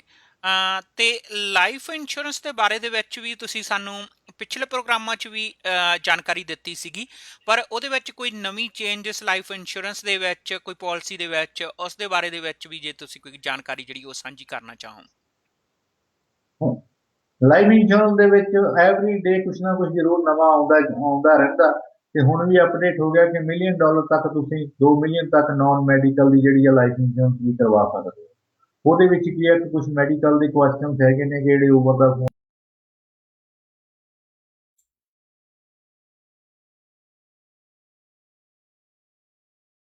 ਠੀਕ ਹੈ। ਤੇ ਅਮਰਤ ਜੀ, ਹੋਰ ਜਿਸ ਤਰ੍ਹਾਂ ਕੋਈ ਇੰਸ਼ੋਰੈਂਸਾਂ ਹੁੰਦੀਆਂ ਨੇ ਉਹਨਾਂ ਦੇ ਬਾਰੇ ਦੇ ਵਿੱਚ ਤੁਸੀਂ ਕੋਈ ਜਿਹੜੀ ਜਾਣਕਾਰੀ ਉਹ ਸਾਂਝੀ ਕਰਨਾ ਚਾਹੋ। ਕੱਲਾ ਹੀ ਲਾਈਫ ਇੰਸ਼ੋਰੈਂਸ ਤੇ ਹਰ ਬੰਦੇ ਨੂੰ ਫੋਕਸ ਨਹੀਂ ਕਰਨਾ ਚਾਹੀਦਾ। ਲਾਈਫ ਇੰਸ਼ੋਰੈਂਸ ਇਸੇ ਨੈਸੈਸਰੀ ਆਪਣਾ ਐਸੈਂਸ਼ੀਅਲ ਪਾਰਟ ਬਣ ਚੁੱਕਿਆ ਹੁਣ ਲਾਈਫ ਦਾ। ਹਾਂਜੀ। ਨਾਲ ਦੀ ਨਾਲ ਹੀ ਆਪਾਂ ਨੂੰ ਕ੍ਰਿਟੀਕਲ ਇੰਸ਼ੋਰੈਂਸ ਜ਼ਰੂਰ ਨਾਲ ਲੈਣੀ ਕੈਰੀ ਕਰਨੀ ਚਾਹੀਦੀ ਹੈ, ਕਿਉਂਕਿ ਜਦੋਂ ਵੀ ਕੋਈ ਨਾ ਕੋਈ ਆਪਣੀ ਬੋਡੀ ਦੇ ਅੰਦਰ ਆਪਾਂ ਨੂੰ ਨਹੀਂ ਪਤਾ ਹੁੰਦਾ ਕੀ ਚੱਲ ਰਿਹਾ, ਹਾਂਜੀ। ਪਰ ਜਦੋਂ ਵੀ ਕਿਤੇ ਇਦਾਂ ਦੀ ਪ੍ਰੋਬਲਮ ਆ ਜਾਂਦੀ ਤਾਂ ਆਪਾਂ ਫਿਰ ਕੀ ਹੈ ਕਿ ਉਸ ਤੋਂ ਬਾਅਦ ਦੇ ਵਿੱਚ ਪ੍ਰੋਪਰਲੀ ਕੰਮ ਕਰਨ ਨੂੰ ਜਿਹੜਾ ਆਪਾਂ ਪਹਿਲਾਂ ਕਰਦੇ ਹੁੰਦੇ ਉਹ ਉਸ ਦੇ ਕਾਬਲ ਨਹੀਂ ਰਹਿ ਜਾਂਦੇ। ਹਾਂਜੀ। ਕ੍ਰਿਟੀਕਲ ਇੰਸ਼ੋਰੈਂਸ ਇਨ ਪਲੇਸ ਦੇ ਵਿੱਚ ਆਪਾਂ ਲਈ ਹੋਈ ਹੈ, ਫਿਰ ਉਹ ਤੁਸੀਂ 25,000 ਤੋਂ ਲੈ ਕੇ 250 ਜਾਂ $1 ਮਿਲੀਅਨ ਤੱਕ ਵੀ ਲੈ ਸਕਦੇ ਹੋ, ਆਪੋ ਆਪਣੀ ਅਫੋਰਡੇਬਿਲਿਟੀ ਤੇ ਤੁਹਾਡੀ ਇਨਕਮ ਤੇ ਡਿਪੈਂਡ ਕਰਦਾ। ਠੀਕ ਹੈ। ਉਹਦੇ ਨਾਲ ਕੀ ਹੁੰਦਾ ਕਿ ਜਦੋਂ ਵੀ ਆਪਾਂ ਨੂੰ ਲੈ ਤੁਸੀਂ ਜੇ ਕਿਸੇ ਨੂੰ ਹਾਰਟ ਦਾ ਜਾਂ ਕੋਈ ਵੀ ਕਿਸੇ ਵੀ ਕਾਰਨ ਕਰਕੇ ਕੋਈ ਪ੍ਰੋਬਲਮ ਆ ਜਾਂਦੀ, ਇਹਦੇ ਵਿੱਚ 25 ਦਿਨ ਕਰੀਬ ਜਿਹੜੀਆਂ ਵਾ ਡਿਜ਼ੀਜ਼ ਉਹ ਕਵਰ ਕਰਦੇ ਨੇ। ਜਿਹੜੀਆਂ ਹਾਂਜੀ। ਮੇਜਰ ਹੁੰਦੀਆਂ ਨੇ, ਜਿਵੇਂ ਕਿ ਆਪਾਂ ਦੇਖ ਲੈਂਦੇ ਹਾਂ ਕਿ ਹਾਰਟ ਬਾਈਪਾਸ ਸਰਜਰੀ ਹੋ ਗਿਆ, ਜਾਂ ਆਪਾਂ ਨੂੰ ਕੀ ਆ ਸਟ੍ਰੋਕ ਵਗੈਰਾ ਆ ਜਾਂਦੇ ਨੇ, ਰਾਈਟ ਹਾਂਜੀ। ਦਾ। ਤੇ ਉਸ ਤੋਂ ਬਾਅਦ ਤੇ ਜੇ ਬੰਦਾ ਇਸ ਤੋਂ ਬਾਅਦ 30 ਜੇ ਉਹ ਸਰਵਾਈਵ ਕਰ ਲੈਂਦਾ ਤਾਂ ਉਹਨਾਂ ਨੂੰ ਜਿੰਨੇ ਵੀ ਉਹਨਾਂ ਨੇ ਫੇਸ ਅਮਾਊਂਟ ਲਿਆ ਹੁੰਦਾ ਉਹਦਾ ਜਿਹੜਾ ਲੰਮਸਮ ਆ ਉਹਨਾਂ ਨੂੰ ਦੇ ਦਿੱਤਾ ਜਾਂਦਾ। ਤੋ ਠੀਕ ਉਹਦੇ ਹੈ। ਨਾਲ ਕੀ ਹੈ ਕਿ ਉਸ ਤੋਂ ਬਾਅਦ ਦੇ ਵਿੱਚ ਉਹ ਉਸ ਮਨੀ ਦੇ ਨਾਲ ਉਹਨਾਂ ਦਾ ਜਿਹੜਾ ਲਾਈਫ ਸਟਾਈਲ ਉਹ ਕੰਟੀਨਿਊਸਲੀ ਚੱਲਦਾ ਰਹਿੰਦਾ। ਜਦੋਂ ਪ੍ਰੋਪਰਲੀ ਰਿਕਵਰ ਕਰ ਲੈਂਦੇ ਨੇ ਤਾਂ ਬੈਕ ਟੂ ਵਰਕ ਜਾ। ਠੀਕ ਆ ਅਮਰਤ ਜੀ। ਤੁਹਾਡੀ ਗੱਲਬਾਤ ਦੇ ਵਿੱਚੋਂ ਹੀ ਮੈਂ ਇੱਕ ਜਾਣਕਾਰੀ ਜਿਹੜੀ ਉਹ ਆਪਣੇ ਸਰੋਤਿਆਂ ਦੇ ਨਾਲ ਸਾਂਝੀ ਕਰਨਾ ਚਾਹੁੰਦਾ ਹਾਂ। ਜਿਸ ਤਰ੍ਹਾਂ ਪਹਿਲਾਂ ਜਿਹੜੇ ਕੈਨੇਡੀਅਨ ਸਿਟੀਜ਼ਨ ਸੀਗੇ ਉਹਨਾਂ ਨੂੰ ਜਿਹੜੀ ਕੈਨੇਡਾ ਗਵਰਨਮੈਂਟ ਆ ਉਹ ਫਲਾਈਟਾਂ ਦੇ ਰਾਹੀਂ ਲੈ ਕੇ ਆ ਰਹੀ ਸੀਗੀ। ਹੁਣ ਜਿਹੜੇ PR ਨੇ ਉਹਨਾਂ ਦੇ ਲਈ KLM ਤੇ 에ਅਰ ਇੰਡੀਆ ਦੇ ਵੱਲੋਂ ਕੁਝ ਪ੍ਰਬੰਧ ਜਿਹੜੇ ਉਹ ਇੰਡੀਆ ਤੋਂ ਕੀਤੇ ਗਏ ਨੇ। ਸੋ ਠੀਕ ਹੈ। KLM ਦੇ ਬਾਰੇ 'ਚ ਤਾਂ ਮੈਨੂੰ ਕੋਈ ਐਡੀ ਜਾਣਕਾਰੀ ਨਹੀਂ ਕਿ ਉਸ ਦੀ ਬੁਕਿੰਗ ਕਿਸ ਤਰ੍ਹਾਂ ਹੋ ਰਹੀ ਆ, ਪਰ 에ਅਰ ਇੰਡੀਆ ਜਿਹੜੀ ਹੈ ਉਹ ਤੁਹਾਨੂੰ ਨਿਊ ਦਿੱਲੀ ਤੋਂ ਲੰਡਨ ਹੀਥਰੋ ਤੱਕ ਜਿਹੜਾ ਉਹ ਲੈ ਕੇ ਆਵੇਗੀ। ਕਿਉਂਕਿ ਰਾਤ ਦੇ ਵੀ ਕੁਛ ਕੁ ਬੁਕਿੰਗਾਂ ਅਸੀਂ ਕੀਤੀਆਂ ਨੇ, ਕੁਛ ਕੁ ਫੋਨ ਆਏ ਸੀਗੇ। ਤਾਂ ਪਰ ਮੈਂ ਨਾਲ ਇਹ ਦੱਸ ਦੇਵਾਂ ਕਿ ਜਦੋਂ ਤੁਸੀਂ ਬੁਕਿੰਗ ਕਰਨੀ ਆ ਤਾਂ ਉਹ ਜਿਹੜੇ ਕੈਨੇਡੀਅਨ ਕ੍ਰੈਡਿਟ ਕਾਰਡ ਆ ਉਹ ਨਹੀਂ ਐਕਸੈਪਟ ਕਰ ਰਹੇ। ਸੋ ਜਿਹੜੇ ਨੇ ਕਾਰਡ ਉਹ ਇੰਡੀਅਨ ਮਨੀ ਦੇ ਵਿੱਚ ਹੀ ਐਕਸੈਪਟ ਉਹ ਜਿਹੜੀ ਪੇਮੈਂਟ ਆ ਉਹ ਕਰ ਰਹੇ ਨੇ। ਸੋ ਇੰਡੀਆ ਤੋਂ ਹੀਥਰੋ 에ਅਰਪੋਰਟ ਤੱਕ, ਇੰਗਲੈਂਡ ਤੱਕ, ਲੰਡਨ ਤੱਕ ਉਹ ਤੁਹਾਨੂੰ ਲੈ ਕੇ ਆਉਣਗੇ। ਉਸ ਤੋਂ ਅੱਗੇ ਫਿਰ ਤੁਹਾਨੂੰ ਅਰੇਂਜ ਜਿਹੜਾ ਉਹ ਕਰਨਾ ਪਵੇਗਾ। ਸੋ ਕੁਛ ਕੁ ਜਿਹੜੇ ਸਾਡੇ ਜਾਣਨ ਵਾਲੇ ਸੀਗੇ ਜਾਂ ਮੇਰੇ ਦੋਸਤ ਮਿੱਤਰ ਸੀ, ਕੁਛ ਕੁ ਨਹੀਂ ਸੀ ਜਾਣਨ ਵਾਲੇ, ਉਹਨਾਂ ਦੇ ਵੱਲੋਂ 에ਅਰ ਕੈਨੇਡਾ ਨਾਲ ਫੋਨ ਦੇ ਉੱਪਰ ਵੀ ਜੋ ਮੇਰੇ ਕੋਲ ਮੈਸੇਜ ਉਹਨਾਂ ਦੇ ਆਏ ਨੇ, ਉਹ 에ਅਰ ਕੈਨੇਡਾ ਦੇ ਨਾਲ ਉਹਨਾਂ ਦੇ ਵੱਲੋਂ ਜਿਹੜੀ ਗੱਲਬਾਤ ਕੀਤੀ ਗਈ ਹੈ। ਸੋ 에ਅਰ ਕੈਨੇਡਾ ਨੇ ਕਿਹਾ ਹੈ ਕਿ ਜਿਹੜੀਆਂ ਫਲਾਈਟਸ ਨੇ ਲੰਡਨ ਤੋਂ ਕੈਲਗਰੀ ਤੱਕ ਉਹ ਵੀ ਅਵੇਲੇਬਲ ਨੇ। ਸੋ ਜੇ ਤੁਸੀਂ ਕਰਨਾ ਚਾਹੋ ਤਾਂ 에ਅਰ ਇੰਡੀਆ ਦੀ ਜਿਹੜੀ ਵੈਬਸਾਈਟ ਹੈ ਤੁਸੀਂ ਉੱਥੇ ਜਾ ਕੇ ਆਪਣੀ ਜਿਹੜੀ ਉਹ ਟਿਕਟ ਬੁੱਕ ਕਰ ਸਕਦੇ ਹੋ। ਪਰ ਮੈਂ ਫਿਰ ਕਨਫਰਮ ਕਰ ਦੇਵਾਂ ਕਿ ਉਹ ਸਿਰਫ ਤੇ ਸਿਰਫ ਦਿੱਲੀ ਤੋਂ ਲੰਡਨ ਤੱਕ ਦੀ ਟਿਕਟ ਹੈ। ਉਸ ਤੋਂ ਅੱਗੇ ਫਿਰ ਤੁਹਾਨੂੰ ਅਰੇਂਜਮੈਂਟ ਜਿਹੜੀ ਨਵੀਂ ਟਿਕਟ ਹੋਰ ਆ ਉਹ ਪਰਚੇਜ ਕਰਨੀ ਪੈਣੀ ਹੈ। ਸੋ ਅਮਰ ਜੀ ਇੱਕ ਬਹੁਤ ਵਧੀਆ ਉਪਰਾਲਾ ਦੋ 에ਅਰਲਾਈਨਜ਼ਾਂ ਦੇ ਵੱਲੋਂ 에ਅਰ ਇੰਡੀਆ ਤੇ KLM ਦੇ ਵੱਲੋਂ ਜਿਹੜੇ ਕਿ ਉਹ PR ਨੂੰ ਜਿਹੜਾ ਕਿ ਉਹ ਇਸ ਟਾਈਮ ਤੇ ਇੰਡੀਆ ਦੇ ਵਿੱਚੋਂ ਲੈ ਕੇ ਆ ਰਹੇ ਨੇ।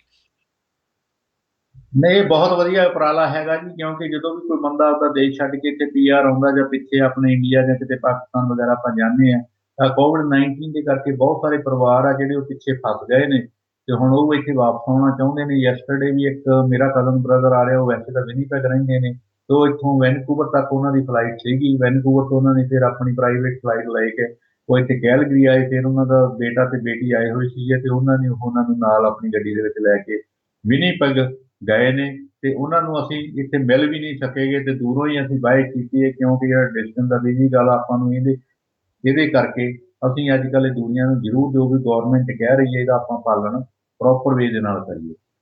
ਹਾਂਜੀ ਦੇਖੋ ਜਿਹੜਾ ਸੋਸ਼ਲ ਡਿਸਟੈਂਸ ਆ ਅਮਰ ਜੀ ਉਹਦੇ ਲਈ ਤਾਂ ਡਿਸਟੈਂਸ ਦੇ ਲਈ ਜਿਹੜਾ ਕਿ ਉਹ ਤੁਹਾਨੂੰ ਪਾਲਣਾ ਜਿਹੜਾ ਬਹੁਤ ਜ਼ਰੂਰੀ ਹੈ। ਬੇਸ਼ੱਕ ਹੁਣ ਜਿਹੜਾ ਕਿ ਅਲਬਰਟਾ ਦੇ ਵਿੱਚ ਵੀ ਰੀਓਪਨ ਹੋ ਰਿਹਾ ਹੈ, ਪਰ ਇਸ ਦੇ ਵਿੱਚ ਵੀ ਜਿਹੜਾ ਸੋਸ਼ਲ ਡਿਸਟੈਂਸ ਆ ਉਹ ਰੱਖਣਾ ਬਹੁਤ ਜ਼ਰੂਰੀ ਹੈ। ਇਸ ਦੇ ਨਾਲ ਹੀ ਮੈਂ ਇਹ ਵੀ ਦੱਸ ਦੇਵਾਂ ਕਿ ਜਿਸ ਤਰ੍ਹਾਂ ਕਿ ਮੈਨੂੰ ਸੀਗਾ ਕਿ ਜਿਹੜੇ PR ਨੇ ਉਹਨਾਂ ਕੋਲੇ ਇੰਗਲੈਂਡ ਦਾ ਜਿਹੜਾ ਕਿ ਲੰਡਨ ਦਾ ਵੀਜ਼ਾ ਨਹੀਂ ਹੋਣਾ, ਸੋ ਉਹ ਜਿਹੜੇ ਕਿ ਬਾਹਰ ਕਿਸ ਤਰ੍ਹਾਂ ਫਿਰ ਉਹ ਟਰਾਂਸਫਰ ਕਰਨਗੇ। ਪਰ ਅੱਜ ਮੈਂ ਉਹ ਵੀ ਕਨਫਰਮ ਕੀਤਾ ਕਿ ਜੇ ਉਹਨਾਂ ਕੋਲੇ ਵੈਲਿਡ ਜਿਹੜੀ ਟਿਕਟ ਹੈਗੀ ਆ, ਜਦੋਂ ਇੰਡੀਆ ਤੋਂ 에ਅਰ ਇੰਡੀਆ ਦੀ ਜਿਹੜੀ ਫਲਾਈਟ ਆਉਣੀ ਆ ਹੀਥਰੋ 에ਅਰਪੋਰਟ ਦੇ ਉੱਪਰ, ਤਾਂ ਉੱਥੇ ਤੁਹਾਨੂੰ ਜਿਹੜਾ ਤੁਹਾਡਾ ਸਮਾਨ ਵਗੈਰਾ ਉਹ ਦੇ ਦਿੱਤਾ ਜਾਣਾ ਹੈ। ਸੋ ਤੁਹਾਨੂੰ ਜਿਹੜੀ ਫਲਾਈਟ ਆ ਮੁੜ ਕੇ ਚੇਂਜ ਕਰਨੀ ਪੈਣੀ ਆ। 에ਅਰ ਕੈਨੇਡਾ ਜਾਂ ਤੁਸੀਂ ਕੋਈ ਹੋਰ ਫਲਾਈਟ ਆ ਜਿਹੜੀ ਉਹ ਬੁੱਕ ਕਰਦੇ ਹੋ, ਸੋ ਤੁਹਾਡੇ ਕੋਲੇ ਜਿਹੜੀ ਵੈਲਿਡ ਟਿਕਟ PR ਦੇ ਕੋਲੇ ਹੋਣੀ ਜ਼ਰੂਰੀ ਆ। ਤੁਸੀਂ ਉਹ ਬਿਨਾਂ ਵੀਜ਼ੇ ਤੋਂ ਹੀ, ਜਿੱਥੋਂ ਤੱਕ ਮੈਨੂੰ ਜਾਣਕਾਰੀ ਮਿਲੀ ਹੈ ਕਿ ਉਹ ਤੁਸੀਂ ਬਿਨਾਂ ਵੀਜ਼ੇ ਤੋਂ ਹੀ ਜਿਹੜਾ ਟਰਾਂਸਫਰ ਕਰ ਸਕੋਗੇ, ਪਰ ਤੁਹਾਡੇ ਕੋਲੇ ਅੱਗੇ ਟਰੈਵਲ ਕਰਨ ਦੀ ਜਿਹੜੀ ਉਹ ਵੈਲਿਡ ਟਿਕਟ ਹੋਣੀ ਚਾਹੀਦੀ ਹੈ। ਸੋ ਇਸ ਤੋਂ ਇਲਾਵਾ ਜਿਹੜਾ ਕਿ ਪਾਲਿਸੀਆਂ ਨੇ ਜੋ ਵੀ COVID-19 ਕਰਕੇ 에ਅਰਲਾਈਨਸ ਦੀਆਂ ਪਾਲਿਸੀਆਂ ਨੇ ਜਾਂ ਹੋਰ ਕੰਟਰੀ ਦੀਆਂ ਪਾਲਿਸੀਜ਼ ਨੇ, ਉਹ ਤੁਹਾਨੂੰ ਸਾਰੀਆਂ ਫਾਲੋ ਕਰਨੀਆਂ ਪੈਣੀਆਂ ਨੇ। ਇਨ ਕੇਸ ਕੋਈ ਪ੍ਰੋਬਲਮ ਹੋ ਜਾਂਦੀ ਹੈ, ਜਿਹੜੀ ਕਿ 에ਅਰ ਇੰਡੀਆ ਦੀ ਵੈਬਸਾਈਟ ਦੇ ਉੱਪਰ ਵੀ ਉਹਨਾਂ ਨੇ ਬੜਾ ਕਲੀਅਰ ਜਿਹੜਾ ਲਿਖਿਆ ਹੋਇਆ ਕਿ ਜੇਕਰ ਕੋਈ ਇਨਫੋਰਮੇਸ਼ਨ ਕੋਈ ਪ੍ਰੋਬਲਮ ਹੋ ਜਾਂਦੀ ਹੈ ਕਿ ਤੁਸੀਂ ਨਹੀਂ ਕਨੈਕਟ ਕਰ ਸਕਦੇ, ਸੋ ਜੋ ਰਿਟਰਨ ਟਿਕਟ ਦਾ ਖਰਚਾ, ਜੋ ਵੀ ਖਰਚਾ, ਉਹ ਸਾਰਾ ਪੈਸੇਂਜਰ ਦੇ ਉੱਪਰ ਹੀ ਪਵੇਗਾ। ਫਰਜ਼ ਕਰੋ ਕਿ ਤੁਹਾਨੂੰ ਇੰਗਲੈਂਡ ਦੇ ਵਿੱਚ 14 ਡੇਜ਼ ਦੇ ਲਈ ਸੈਲਫ ਆਈਸੋਲੇਟ ਕਰਨਾ ਪਿਆ, ਸੋ ਉਹ ਜਿਹੜਾ ਖਰਚਾ ਹੈ ਉਹ ਸਾਰਾ ਪੈਸੇਂਜਰ ਦਾ ਹੋਵੇਗਾ। ਸੋ ਤੁਸੀਂ ਆ ਸਕਦੇ ਹੋ, ਤੁਸੀਂ ਟਰਾਂਸਫਰ ਲੈ ਸਕਦੇ ਹੋ ਜਿਹੜੇ PR ਵੀ ਨੇ ਇੰਗਲੈਂਡ ਦੇ ਵਿੱਚ ਬਿਨਾਂ ਵੀਜ਼ੇ ਤੋਂ ਵੈਲਿਡ ਟਿਕਟ ਦੇ ਨਾਲ। ਸੋ 에ਅਰ ਇੰਡੀਆ ਦੀ ਵੈਬਸਾਈਟ ਤੇ ਤੁਸੀਂ ਜਾ ਸਕਦੇ ਹੋ, ਉਹਨਾਂ ਦੇ ਉੱਥੇ ਜਾ ਕੇ ਤੁਸੀਂ ਆਪਣੀ ਜਿਹੜੀ ਇੰਗਲੈਂਡ ਤੱਕ ਦੀ ਟਿਕਟ ਬੁੱਕ ਕਰ ਸਕਦੇ ਹੋ। ਪਰ ਉਸ ਤੋਂ ਅੱਗੇ ਵੀ ਜਿਹੜਾ ਤੁਹਾਨੂੰ ਜਿਹੜੀ ਵੱਖਰੀ ਟਿਕਟ ਆ ਉਹ ਜਿਹੜੀ ਪਰਚੇਜ਼ ਕਰਨੀ ਪਵੇਗੀ। ਸੋ ਪਰ ਫਿਰ ਵੀ ਤੁਸੀਂ ਜਿਹੜਾ ਕਿ ਆਪਣੇ ਟਰੈਵਲ ਏਜੰਟ ਨਾਲ ਇੱਥੇ ਜਾਂ ਤੁਸੀਂ 에ਅਰਲਾਈਨਸ ਦੇ ਨਾਲ ਕੰਟੈਕਟ ਕਰਕੇ ਉਹ ਤੁਸੀਂ ਅਗਲੀ ਜਿਹੜੀ ਸੀਟ ਆ ਉਹ ਆਪਣੀ ਕਨਫਰਮ ਕਰ ਸਕਦੇ ਹੋ। ਤਾਂ ਅਮਰਤ ਜੀ ਇਹ ਸੀ ਹੁਣ ਤੱਕ ਦੀ ਜਿਹੜੀ ਅੱਜ ਰਾਤ ਦੀ ਜਿਹੜੀ ਜਾਣਕਾਰੀ ਸਾਡੇ ਕੋਲ ਅਪਡੇਟ ਹੋਈ ਸੀ। ਪਰ KLM ਦੇ ਲਈ ਕੁਛ ਕੁ ਮੈਨੂੰ ਰਾਤ ਵੀ ਫੋਨ ਆਏ ਸੀ, ਮੈਸੇਜ ਆਏ ਸੀਗੇ, ਪਰ KLM ਦੀ ਬੁਕਿੰਗ ਦੇ ਲਈ ਮੇਰੇ ਕੋਲੇ ਹਲੇ ਤੱਕ ਕੋਈ ਵੀ ਜਾਣਕਾਰੀ ਨਹੀਂ ਕਿ ਉਹ KLM ਦੀ ਜਿਹੜੀ ਬੁਕਿੰਗ ਆ ਉਹ ਕਿਸ ਤਰ੍ਹਾਂ ਹੋ ਰਹੀ ਆ। ਪਰ ਰਾਤ ਜਿਹੜਾ ਕਿ ਮੈਂ ਚੈੱਕ ਕੀਤਾ ਸੀ, KLM ਦੀਆਂ ਫਲਾਈਟਾਂ ਜਿਹੜੀਆਂ ਉਹ ਦਿੱਲੀ ਤੋਂ ਲਾਜ਼ਮੀ ਉਹਨਾਂ ਨੇ ਫਲਾਈ ਕੀਤਾ ਹੈ ਪੈਸੇਂਜਰਸ ਨੂੰ ਲੈ ਕੇ, ਪਰ ਉਹਨਾਂ ਦੀ ਬੁਕਿੰਗ ਦੇ ਲਈ ਮੇਰੇ ਕੋਲੇ ਜਿਹੜੀ ਕੋਈ ਉਹ ਜਾਣਕਾਰੀ ਨਹੀਂ ਹੈ। ਤਾਂ ਅਮਰਤ ਜੀ ਇਸ ਦੇ ਨਾਲ ਹੀ ਆਪਾਂ ਟਿਪ ਵੀ ਸਾਂਝੇ ਕਰਦੇ ਰਵਾਂਗੇ, ਕੁਛ ਆਪਾਂ ਗੱਲਾਂ ਬਾਤਾਂ ਵੀ ਕਰਦੇ ਰਵਾਂਗੇ। ਸੋ ਜਿਹੜਾ ਹੁਣ ਮੈਂ ਗੱਲਬਾਤ ਆਪਣੀ ਅੱਜ ਕਰ ਰਿਹਾ ਵਾਂ ਉਹ ਇਹ ਹੈ ਕਿ ਜਿਸ ਤਰ੍ਹਾਂ ਤੁਸੀਂ ਦੇਖਿਆ ਹੋਊਗਾ ਕਿ ਮਾਰਚ ਦੇ ਸੈਕੰਡ ਵੀਕ ਬੜਾ ਰੌਲਾ ਪਿਆ ਕਿ ਜੀ ਲੋਕਡਾਊਨ ਹੋ ਜਾਣਾ ਹੈ, ਆਹ ਹੋ ਜਾਣਾ ਹੈ, ਕੋਈ ਸਮਾਨ ਨਹੀਂ ਮਿਲਣਾ। ਲੋਕਾਂ ਨੇ ਜਿਹੜੇ ਟਾਇਲਟ ਪੇਪਰ ਸੀ ਉਹ ਬੜੇ ਇਕੱਠੇ ਕੀਤੇ ਸਟੋਰਾਂ ਤੋਂ ਜਾ ਕੇ ਕਿ ਜਿਹੜੇ ਆਊਟ ਆਫ ਸਟਾਕ ਹੋ ਗਏ ਬਾਅਦ ਦੇ ਵਿੱਚ, ਹੈ ਨਾ।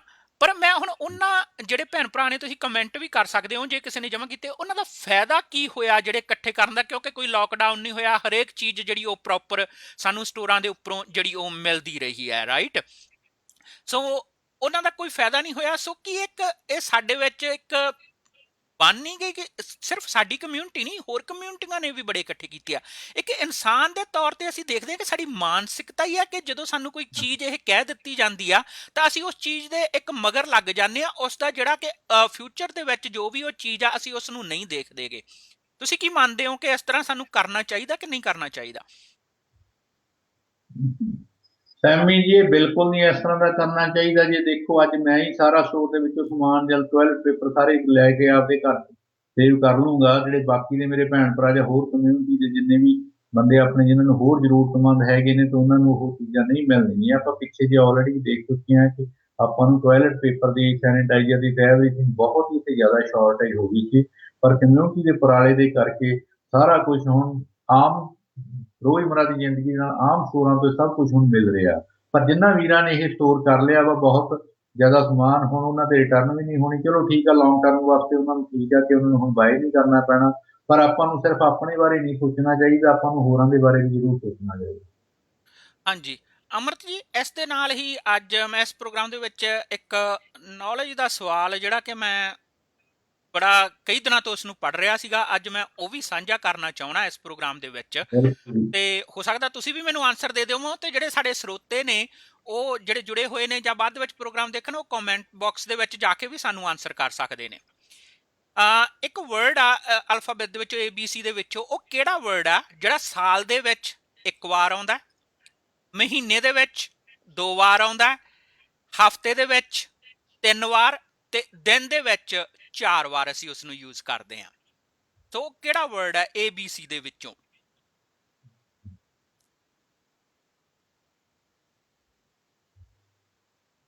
ਜਿਹੜਾ ਕਿ ਆਪਾਂ ਡੇਲੀ 4 ਵਾਰ ਯੂਜ਼ ਕਰਦੇ ਹਾਂ। ਸਾਲ ਦੇ ਵਿੱਚ 1 ਵਾਰ ਯੂਜ਼ ਹੁੰਦਾ, ਹਾਂਜੀ, ਮਹੀਨੇ ਦੇ ਵਿੱਚ 2 ਵਾਰੀ ਯੂਜ਼ ਹੁੰਦਾ, ਹਫ਼ਤੇ ਦੇ ਵਿੱਚ 3 ਵਾਰੀ ਯੂਜ਼ ਹੁੰਦਾ ਉਹ ਵਰਡ, ਸਿਰਫ ਇੱਕੋ ਵਰਡ ਹੀ ਆ ਉਹ, ਤੇ ਦਿਨ ਦੇ ਵਿੱਚ 4 ਵਾਰ ਯੂਜ਼ ਹੁੰਦਾ।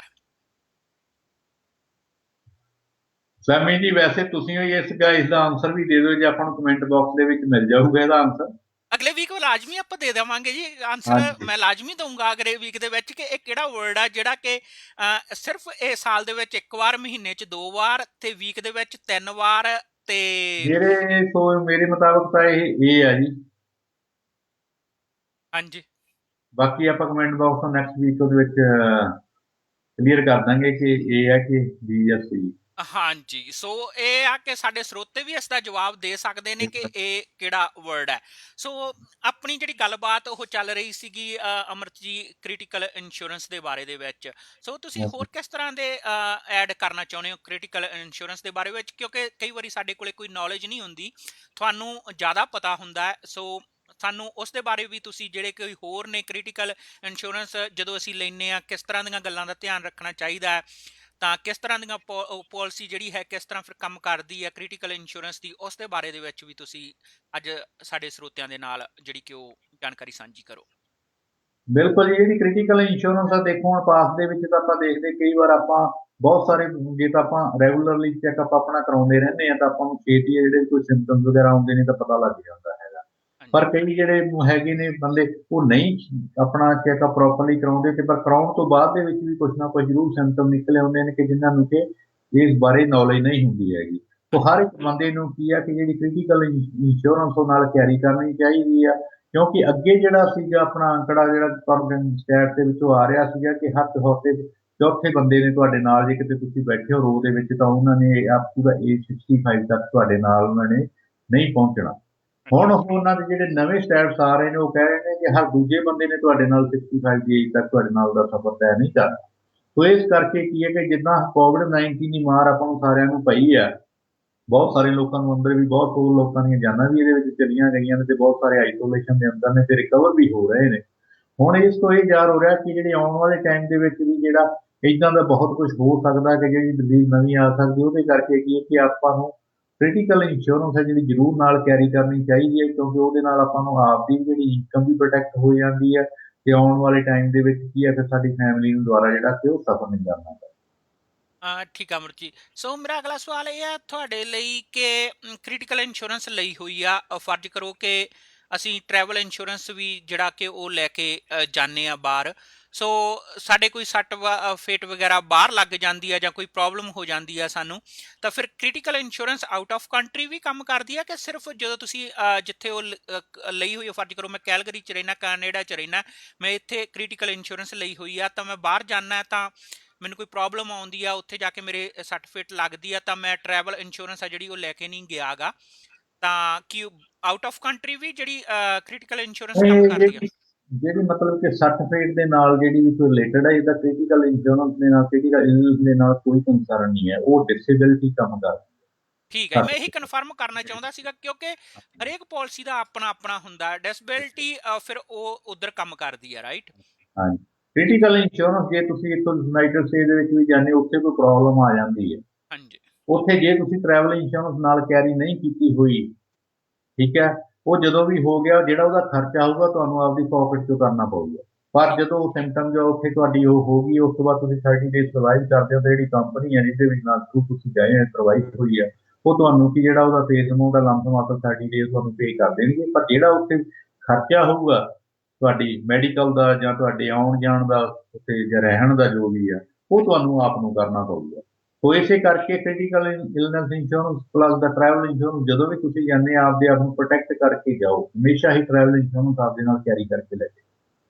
ਠੀਕ ਹੈ, ਸੋ ਕ੍ਰਿਟੀਕਲ ਜਾਂ ਡਿਸੇਬਿਲਿਟੀ ਇੰਸ਼ੋਰੈਂਸ ਆ ਤਾਂ ਟਰੈਵਲ ਇੰਸ਼ੋਰੈਂਸ ਆ ਉਹ ਜਿਹੜੀ ਹਾਂ, ਜ਼ਰੂਰੀ ਆ ਨਾਲ ਤੁਹਾਨੂੰ ਕੈਰੀ ਕਰਨੀ। ਬਿਲਕੁਲ, ਇਹ ਹਰ ਇੱਕ ਬੰਦੇ ਨੂੰ ਜਿੱਦਾਂ ਡਿਸੇਬਿਲਿਟੀ ਇੰਸ਼ੋਰੈਂਸ ਦਾ ਮਤਲਬ ਹੁੰਦਾ ਕਿ ਜੇ ਤੁਸੀਂ ਕਿਤੇ ਵੀ ਕੰਮ ਕਰਦੇ ਜਾਂ ਘਰੇ ਕੰਮ ਕਰਦੇ ਹੋ, ਕਿਤੇ ਵੀ ਸੱਟ ਵੱਜ ਗਈ, ਉਹ ਤੁਹਾਨੂੰ ਕੀ 24 ਆਵਰ ਕਵਰ ਕਰਦੀਆਂ ਨੇ।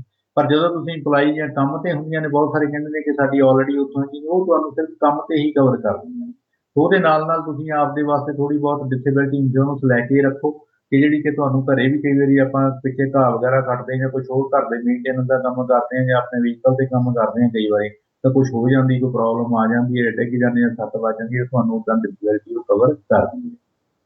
ਕ੍ਰਿਟੀਕਲ ਇੰਸ਼ੋਰੈਂਸ ਇਹ ਕੰਮ ਕਰਦੀ ਹੈ ਕਿ ਜਿੱਦਾਂ ਤੁਹਾਨੂੰ ਕੋਈ ਵੀ ਇਲਨੈਸ ਹੋ ਗਈ ਹੈ, ਉਹਦੇ ਨਾਲ ਕੀ ਹੈ ਕਿ ਉਸ ਤੋਂ ਬਾਅਦ ਤੁਸੀਂ 30 ਡੇਜ਼ ਸਰਵਾਈਵ ਕਰਦੇ ਤਾਂ ਤੁਹਾਨੂੰ ਲੰਪ ਸਮ ਪੇ ਕਰ ਦਿੰਦੇ ਨੇ।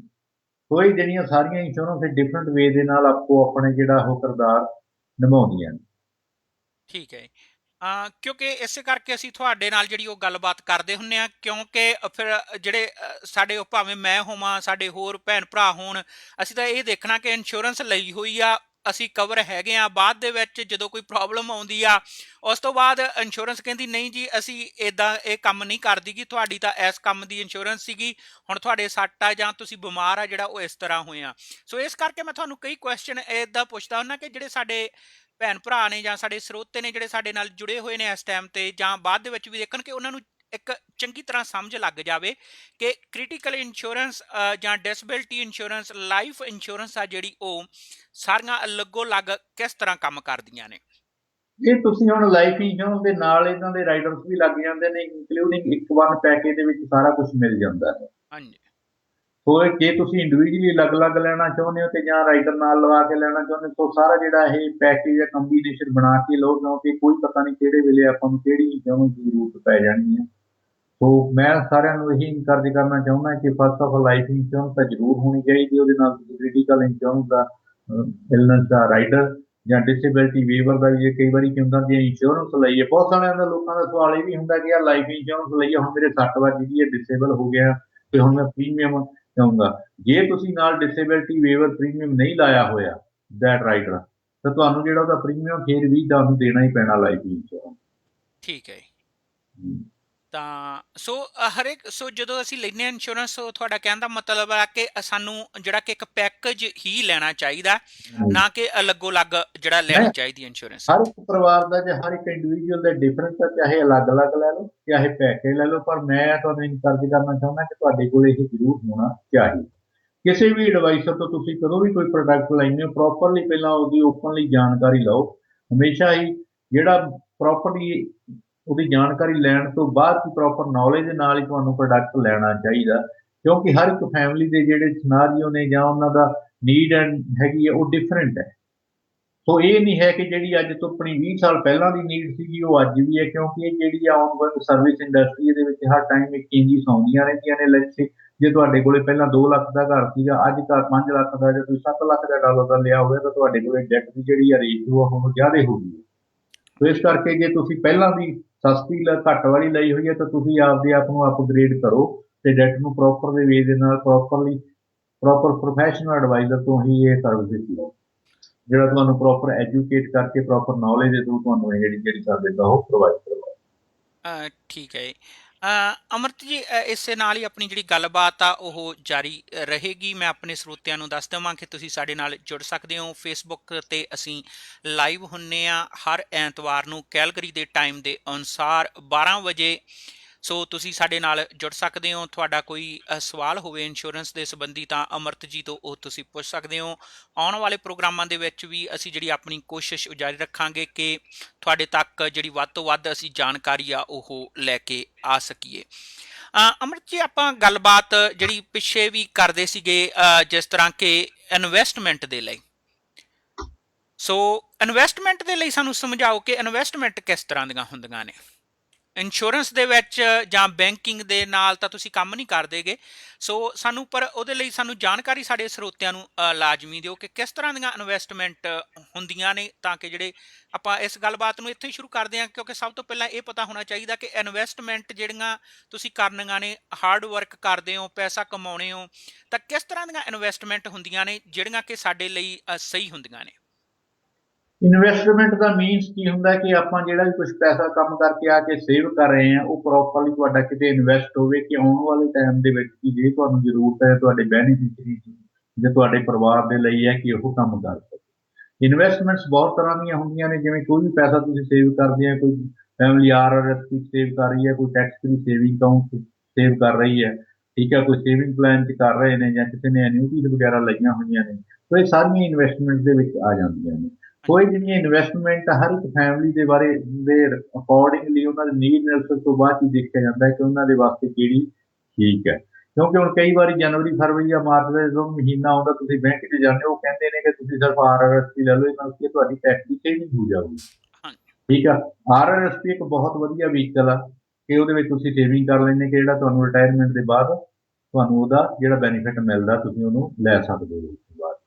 ਠੀਕ ਹੈ, ਪਰ ਉਹ ਜਿਹੜੀ ਆਰਆਰਐਸਪੀ ਵੀ ਹਰ ਇੱਕ ਫੈਮਿਲੀ ਦੇ ਵਾਸਤੇ ਗੁੱਡ ਨਹੀਂ ਹੈਗੀ। ਉਹਨਾਂ ਵਾਸਤੇ ਗੁੱਡ ਆ ਜਿਨ੍ਹਾਂ ਦੀ ਇਨਕਮ ਬਹੁਤ ਜ਼ਿਆਦਾ ਹੈ। ਸੋ ਮੈਂ ਤੁਹਾਨੂੰ ਇੱਕ ਨਿੱਕਾ ਜਿਹਾ ਟਿਪ ਦੇਣਾ ਚਾਹੂੰਗਾ ਕਿ ਤੁਸੀਂ ਜਿਹੜੀ ਵੀ ਇਨਵੈਸਟਮੈਂਟ ਦੀ ਸੇਵਿੰਗ ਕਰਨਾ ਚਾਹੁੰਦੇ ਹੋ, ਤੁਸੀਂ ਟੈਕਸ ਫ੍ਰੀ ਸੇਵਿੰਗ ਅਕਾਊਂਟ ਤੋਂ ਕਰੋ, ਕਿਉਂਕਿ ਗਵਰਨਮੈਂਟ ਨੇ ਸਾਨੂੰ 2009 ਤੋਂ ਇਹ ਜਿਹੜੀ ਹੈ ਪ੍ਰਿਵਿਲੇਜ ਦਿੱਤੀ ਹੋਈ ਹੈ ਕਿ ਤੁਸੀਂ ਜਿਹੜਾ ਪੈਸਾ ਉਹਦੇ ਵਿੱਚ ਗਰੋ ਕਰੋਗੇ ਜਾਂ ਉਹਦੇ ਵਿੱਚ ਪਾਓਗੇ ਉਹਨਾਂ ਨੇ, ਤੇ ਉਹਦੇ ਤੇ ਜਿਹੜੀ ਗਰੋਥ ਆਊਗੀ ਉਹਦੇ ਤੇ ਤੁਹਾਨੂੰ ਕੋਈ ਵੀ ਇੰਟਰਸਟ ਨਹੀਂ ਦੇਣਾ ਪਊਗਾ। ਹੁਣ ਜਿੱਦਾਂ ਬਾਕੀ ਦੇ ਜਿਹੜੇ ਬਾਹਰ ਜਿਹੜੇ ਟੂਲਸ ਨੇ ਉਹ ਸਾਰੇ ਹੀ ਟੈਕਸੇਬਲ ਨੇ, ਉਹਨਾਂ ਦੀ ਜਿਹੜੀ ਗਰੋਥ ਆ, ਗਰੋਥ ਤੇ ਵੀ ਆਪਾਂ ਨੂੰ ਟੈਕਸ ਦੇਣਾ ਪੈਂਦਾ। ਇਹ ਵੀ ਦੇਖੋ ਕਿ ਜਿਹੜਾ ਵੀ ਤੁਸੀਂ ਪੈਸਾ ਇਨਵੈਸਟ ਕਰ ਰਹੇ ਹੋ ਉਹਦੇ ਵਿੱਚ ਕੀ ਹੈ, ਤੁਹਾਡੇ ਕੋਲੇ ਸੇਫਟੀ ਹੈ, ਉਹਦੇ 'ਚ ਗਰੋਥ ਹੈ, ਉਹਦੇ 'ਚ ਪ੍ਰੋਟੈਕਸ਼ਨ ਹੈ, ਉਹ ਇਨਫਲੇਸ਼ਨ ਨੂੰ ਬੀਟ ਕਰ ਰਹੀ ਹੈ। ਜਿੱਦਾਂ ਅੱਜ ਦੀ ਡੇਟ ਦੇ ਵਿੱਚ ਹੁਣ 3.5% ਆਪਣੀ ਇਨਫਲੇਸ਼ਨ ਆ, ਇਸ ਤੋਂ ਵੀ ਹੁਣ ਜ਼ਿਆਦਾ ਹੋ ਗਈ ਹੈ ਕਿਉਂਕਿ ਆਪਣਾ ਕੋਵਿਡ-19 ਦੇ ਕਰਕੇ। ਜੇ ਤੁਸੀਂ ਅੱਜ 1% ਜਾਂ 2% ਤੇ ਆਪਦੀ ਮਨੀ ਨੂੰ ਇਨਵੈਸਟ ਕੀਤਾ ਹੋਇਆ ਤਾਂ ਉਹ ਤਾਂ ਈਵਨ ਆਪਣੇ ਇਨਫਲੇਸ਼ਨ ਨੂੰ ਵੀ ਬੀਟ ਨਹੀਂ ਕਰਦੇ, ਤਾਂ ਤੁਹਾਨੂੰ ਇਨਵੈਸਟਮੈਂਟ ਕਰਨ ਦਾ ਵੀ ਕੋਈ ਫਾਇਦਾ ਨਹੀਂ, ਕਿਉਂਕਿ ਤੁਹਾਡੀ ਜਿਹੜੀ ਪਰਚੇਸਿੰਗ ਪਾਵਰ ਤੁਸੀਂ ਆਪਦੇ ਪੈਸੇ ਤੇ ਆ ਜਿਹੜੀ ਉਹ ਲੂਜ਼ ਕਰ ਰਹੇ ਹੋ। ਹਾਂਜੀ। ਸੋ ਤੁਹਾਡੇ ਕਹਿਣ ਦੇ ਮੁਤਾਬਕ ਕਿ ਸਾਨੂੰ ਸਭ ਤੋਂ ਪਹਿਲਾਂ ਜਿਹੜੀ ਇਨਵੈਸਟਮੈਂਟ ਆ ਉਹ ਜਿਹੜਾ ਕਿ ਟੈਕਸ ਫ੍ਰੀ ਜਿਹੜਾ ਅਕਾਊਂਟ ਆ, ਆਈ ਹਾਂਜੀ, ਥਿੰਕ TSF, TFSA, ਹਾਂਜੀ, ਹਾਂ ਟੈਕਸ TSFA, ਹਾਂਜੀ, ਉਹ ਉਸ ਨੂੰ ਕਹਿੰਦੇ ਨੇ। ਤੇ ਸਾਨੂੰ ਇਹਦੇ ਬਾਰੇ ਵਿੱਚ ਵੀ ਅਮਰਤ ਜੀ ਸਮਝਾਓ, TFSA ਦੇ ਬਾਰੇ ਦੇ ਵਿੱਚ ਵੀ। ਇਹ ਵੀ ਜੀ 2009 ਤੋਂ ਗਵਰਨਮੈਂਟ ਨੇ ਲਾਂਚ ਕੀਤਾ ਵਾ, ਤੇ ਹਾਂਜੀ 18 ਸਾਲ ਦੀ ਉਮਰ ਜਿਨ੍ਹਾਂ ਦੀ ਹੈਗੀ ਹੈ ਤੇ ਉਹ ਆਪਣਾ ਖੋਲ ਸਕਦੇ ਨੇ। ਉਹਦੇ ਵਿੱਚ ਕੀ ਤੁਸੀਂ ਅੱਜ ਦੀ ਡੇਟ ਦੇ ਵਿੱਚ ਤੁਸੀਂ $64 ਪਾ ਸਕਦੇ ਹੋ, ਜਿਹਨਾਂ ਤੁਸੀਂ ਪਿਛਲਾ ਵੀ ਜੇ ਕਦੇ ਯੂਜ਼ ਨਹੀਂ ਕੀਤਾ, ਤੇ ਜੇ ਤੁਸੀਂ 2009 ਦੇ ਵਿੱਚ ਤੋਂ ਕੈਨੇਡਾ ਦੇ ਵਿੱਚ ਹੋ ਤੇ 18 ਸਾਲ ਦੇ ਸੀਗੇ ਉਹਨੂੰ, ਤਾਂ ਤੁਸੀਂ ਉਹ ਜਿਹੜਾ ਸਾਰਾ ਯੂਜ਼ ਕਰ ਸਕਦੇ ਹੋ, ਜਿਹੜਾ ਪਿਛਲਾ ਵੀ ਪੋਰਸ਼ਨ ਹੈਗਾ। ਉਹ ਇਹ ਕੀ ਹੈ ਕਿ ਬਹੁਤ ਸਾਰੇ ਲੋਕਾਂ ਦਾ ਸਵਾਲ ਹੈ ਕਿ ਇਹ ਟੈਕਸ ਫ੍ਰੀ ਸੇਵਿੰਗ ਅਕਾਊਂਟ ਸਾਰੇ ਬੈਂਕਾਂ ਦੇ ਵਿੱਚ ਹੀ ਖੁੱਲਦਾ। ਨਹੀਂ, ਇਹ ਬੈਂਕਾਂ ਦੇ ਵਿੱਚ ਨਹੀਂ ਖੁੱਲਦਾ, ਇਨਵੈਸਟਮੈਂਟ ਕੰਪਨੀਆਂ ਦੇ ਨਾਲ ਤੁਸੀਂ ਡਾਇਰੈਕਟ ਵੀ ਖੋਲ ਸਕਦੇ ਹੋ। ਸੋ ਕਿਸੇ ਵੀ ਭੈਣ ਭਰਾ ਨੂੰ ਜੇ ਇਹਦੇ ਬਾਰੇ ਨੌਲੇਜ ਚਾਹੀਦੀ ਹੋਵੇ ਜਾਂ ਕੋਈ ਆਪਣਾ ਅਕਾਊਂਟ ਖੋਲ੍ਹਣਾ ਚਾਹੁੰਦਾ ਹੋਵੇ ਤਾਂ ਮੇਰੇ ਨਾਲ ਉਹ ਰਾਬਤਾ ਕਾਇਮ ਕਰ ਸਕਦਾ। ਮੇਰਾ ਫੋਨ ਨੰਬਰ ਹੈਗਾ 4034835266। ਸੋ ਇਹਦੇ ਵਿੱਚ ਕੀ ਹੈ ਕਿ ਈਵਨ ਇਹ ਲੌਂਗ ਟਰਮ ਦੇ ਵਿੱਚ ਹੈਗੀਆਂ ਨੇ। ਜੇ ਲੌਂਗ ਟਰਮ ਦੀਆਂ ਇਨਵੈਸਟਮੈਂਟਸ ਹੁੰਦੀਆਂ ਨੇ ਟੈਕਸ ਫ੍ਰੀ, ਕਿ ਜੇ ਤੁਸੀਂ ਜਿੰਨਾ ਕੁ ਪੈਸਾ ਮੰਥਲੀ ਬੇਸ ਤੇ ਵੀ ਇਹਦੇ ਵਿੱਚ ਪਾ ਸਕਦੇ ਹੋ, ਤੇ ਤੁਸੀਂ ਇਹਦੇ ਵਿੱਚ ਜਿਹੜਾ ਤੁਹਾਡਾ ਪਿਛਲਾ ਰੈਜ਼ੀਡੈਂਸ ਪੋਰਸ਼ਨ ਹੈਗਾ ਉਹਦੇ ਵਿੱਚ ਤੁਸੀਂ ਲਮਸਮ ਵੀ ਇਹਦੇ ਵਿੱਚ ਪਾ ਸਕਦੇ ਹੋ। ਠੀਕ ਆ। ਤੇ ਅਮਨ ਜੀ, ਮੈਂ ਇੱਕ ਸਵਾਲ ਇਸੇ ਰਿਲੇਟਡ ਤੁਹਾਨੂੰ ਪੁੱਛਣਾ ਚਾਹਾਂਗਾ ਕਿ ਫਰਜ਼ ਕਰੋ ਮੇਰੇ ਕੋਲੇ ਹੁਣ ਸੇਵਿੰਗ ਅਕਾਊਂਟ ਆ, ਮੇਰੀ ਉਹਦੇ 'ਚ ਮਨੀ ਪਈ ਆ, ਪਰ ਹਾਂਜੀ, ਪਿੱਛੋਂ ਮੈਂ ਜਦੋਂ ਤੋਂ 2009 ਤੋਂ ਇਹ TFSA ਜਿਹੜਾ ਅਕਾਊਂਟ ਆ ਉਹ ਨਹੀਂ ਲਿਆ, ਕੀ ਮੈਂ ਹਾਂਜੀ। ਹੁਣ ਆਪਣੀ ਉਹ ਮਨੀ ਇਸ ਦੇ ਵਿੱਚ ਜਿਹੜੀ ਕਿ ਜੋ ਮੇਰਾ ਬਣਦਾ ਇਸ ਦੇ ਵਿੱਚ ਮੈਨੂੰ, ਕਿਉਂਕਿ ਮੋਸਟਲੀ ਰੈਵਨਿਊ ਕੈਨੇਡਾ ਦੀ ਵੀ ਜਦੋਂ ਨੋਟਿਸ ਆਫ ਅਸੈਸਮੈਂਟ ਆਉਂਦੀ ਆ ਉਹਦੇ ਉੱਪਰ ਵੀ ਲਿਖਿਆ ਹੁੰਦਾ ਕਿ ਤੁਹਾਡੇ ਕੋਲ ਕਿੰਨਾ ਰੂਮ ਆ। ਸੋ ਜਿੰਨਾ ਮੇਰਾ ਹਾਂਜੀ, ਰੂਮ ਹੈਗਾ ਮੈਂ ਉਨੀ ਉਹ ਹੁਣ ਵੀ ਟ੍ਰਾਂਸਫਰ ਕਰ ਸਕਦਾ। ਜਿਹੜਾ ਤੁਹਾਡਾ ਪਿਛਲੇ ਈਅਰ ਦੀ ਜਿਹੜੀ ਨੋਟ ਆਫ ਅਸੈਸਮੈਂਟ ਤੇ ਹੈਗਾ ਉਹ ਜਿਹੜਾ ਰੂਮ ਆ ਨਾ, ਉਹਦੇ ਉੱਤੇ ਸਿਰਫ ਲਿਖਿਆ ਹੁੰਦਾ RRSP ਦੇ ਬਾਰੇ ਜਿਹੜਾ ਵੀ। ਹਾਂਜੀ, ਠੀਕ ਹੈ, ਠੀਕ ਆ, ਉਹ RRSP ਜਿਹੜਾ ਡਿਫਰੈਂਟ ਵਹੀਕਲ ਆ ਉਹਦੇ ਵਿੱਚ ਤੁਸੀਂ ਪਿਛਲਾ ਵੀ ਪੋਰਸ਼ਨ ਆ ਉਹ ਯੂਜ਼ ਕਰ ਸਕਦੇ ਹੋ। ਠੀਕ ਹੈ, ਇਸੇ ਤਰ੍ਹਾਂ ਤੁਸੀਂ ਜਿਹੜਾ ਟੈਕਸ ਫ੍ਰੀ ਸੇਵਿੰਗ ਅਕਾਊਂਟ ਦੇ ਵਿੱਚ ਵੀ ਜੇ ਤੁਸੀਂ ਕਦੇ ਨਹੀਂ ਖੋਲਿਆ ਜਾਂ ਨਹੀਂ ਪਾਇਆ ਤਾਂ 2009 ਤੋਂ ਤੁਸੀਂ ਕੈਨੇਡਾ ਦੇ ਵਿੱਚ ਹੋ ਤਾਂ ਤੁਸੀਂ ਉਹ ਜਿਹੜਾ ਸਾਰਾ ਪੋਰਸ਼ਨ ਆ ਉਹ ਤੁਸੀਂ ਯੂਜ਼ ਕਰ ਸਕਦੇ ਹੋ। ਠੀਕ ਹੈ। ਤੇ ਅਮਰਤ ਜੀ, ਹੋਰ ਇਸ ਅਕਾਊਂਟ ਦੇ ਬਾਰੇ ਦੇ ਵਿੱਚ ਕੋਈ ਮੈਥੋਂ ਜਾਣਕਾਰੀ ਪੁੱਛਣ ਤੋਂ ਰਹਿ ਗਈ ਹੋਵੇ? ਬਾਕੀ ਤਾਂ ਜਦੋਂ ਆਪਾਂ ਕਿਸੇ ਫੈਮਿਲੀ ਦੇ ਨਾਲ ਜੇ ਕਿਸੇ ਭੈਣ ਭਰਾ ਨੂੰ ਨੌਲੇਜ ਚਾਹੀਦੀ ਉਹਨਾਂ ਨੂੰ ਬੈਠ ਕੇ ਉਹਨਾਂ ਦੀ ਇਨਕਮ ਦੇ ਰਿਕਾਰਡਿੰਗ ਹੀ ਆਪਾਂ ਇਹ ਕਰ ਸਕਦੇ ਹਾਂ ਤੇ ਉਹਨਾਂ ਨੂੰ ਉਹਦੀ ਨੌਲੇਜ ਪ੍ਰੋਵਾਈਡ ਕਰ ਸਕਦੇ ਹਾਂ। ਸੋ ਜਿਹੜਾ ਟੈਕਸ ਫ੍ਰੀ ਸੇਵਿੰਗ ਅਕਾਊਂਟ ਹੈ ਜੀ ਗਵਰਨਮੈਂਟ ਨੇ ਆਪਾਂ ਨੂੰ ਇਹਦੀ ਪ੍ਰਿਵਿਲੇਜ ਦਿੱਤੀ ਆ ਤਾਂ ਹਰ ਭੈਣ ਭਰਾ ਜਿਹੜਾ ਵੀ ਕੋਈ ਬੰਦਾ ਸੁਣ ਰਿਹਾ ਉਹਨਾਂ ਨੂੰ ਇਸ ਦੇ ਉੱਤੇ ਜ਼ਰੂਰ ਐਕਟ ਕਰਨਾ ਚਾਹੀਦਾ।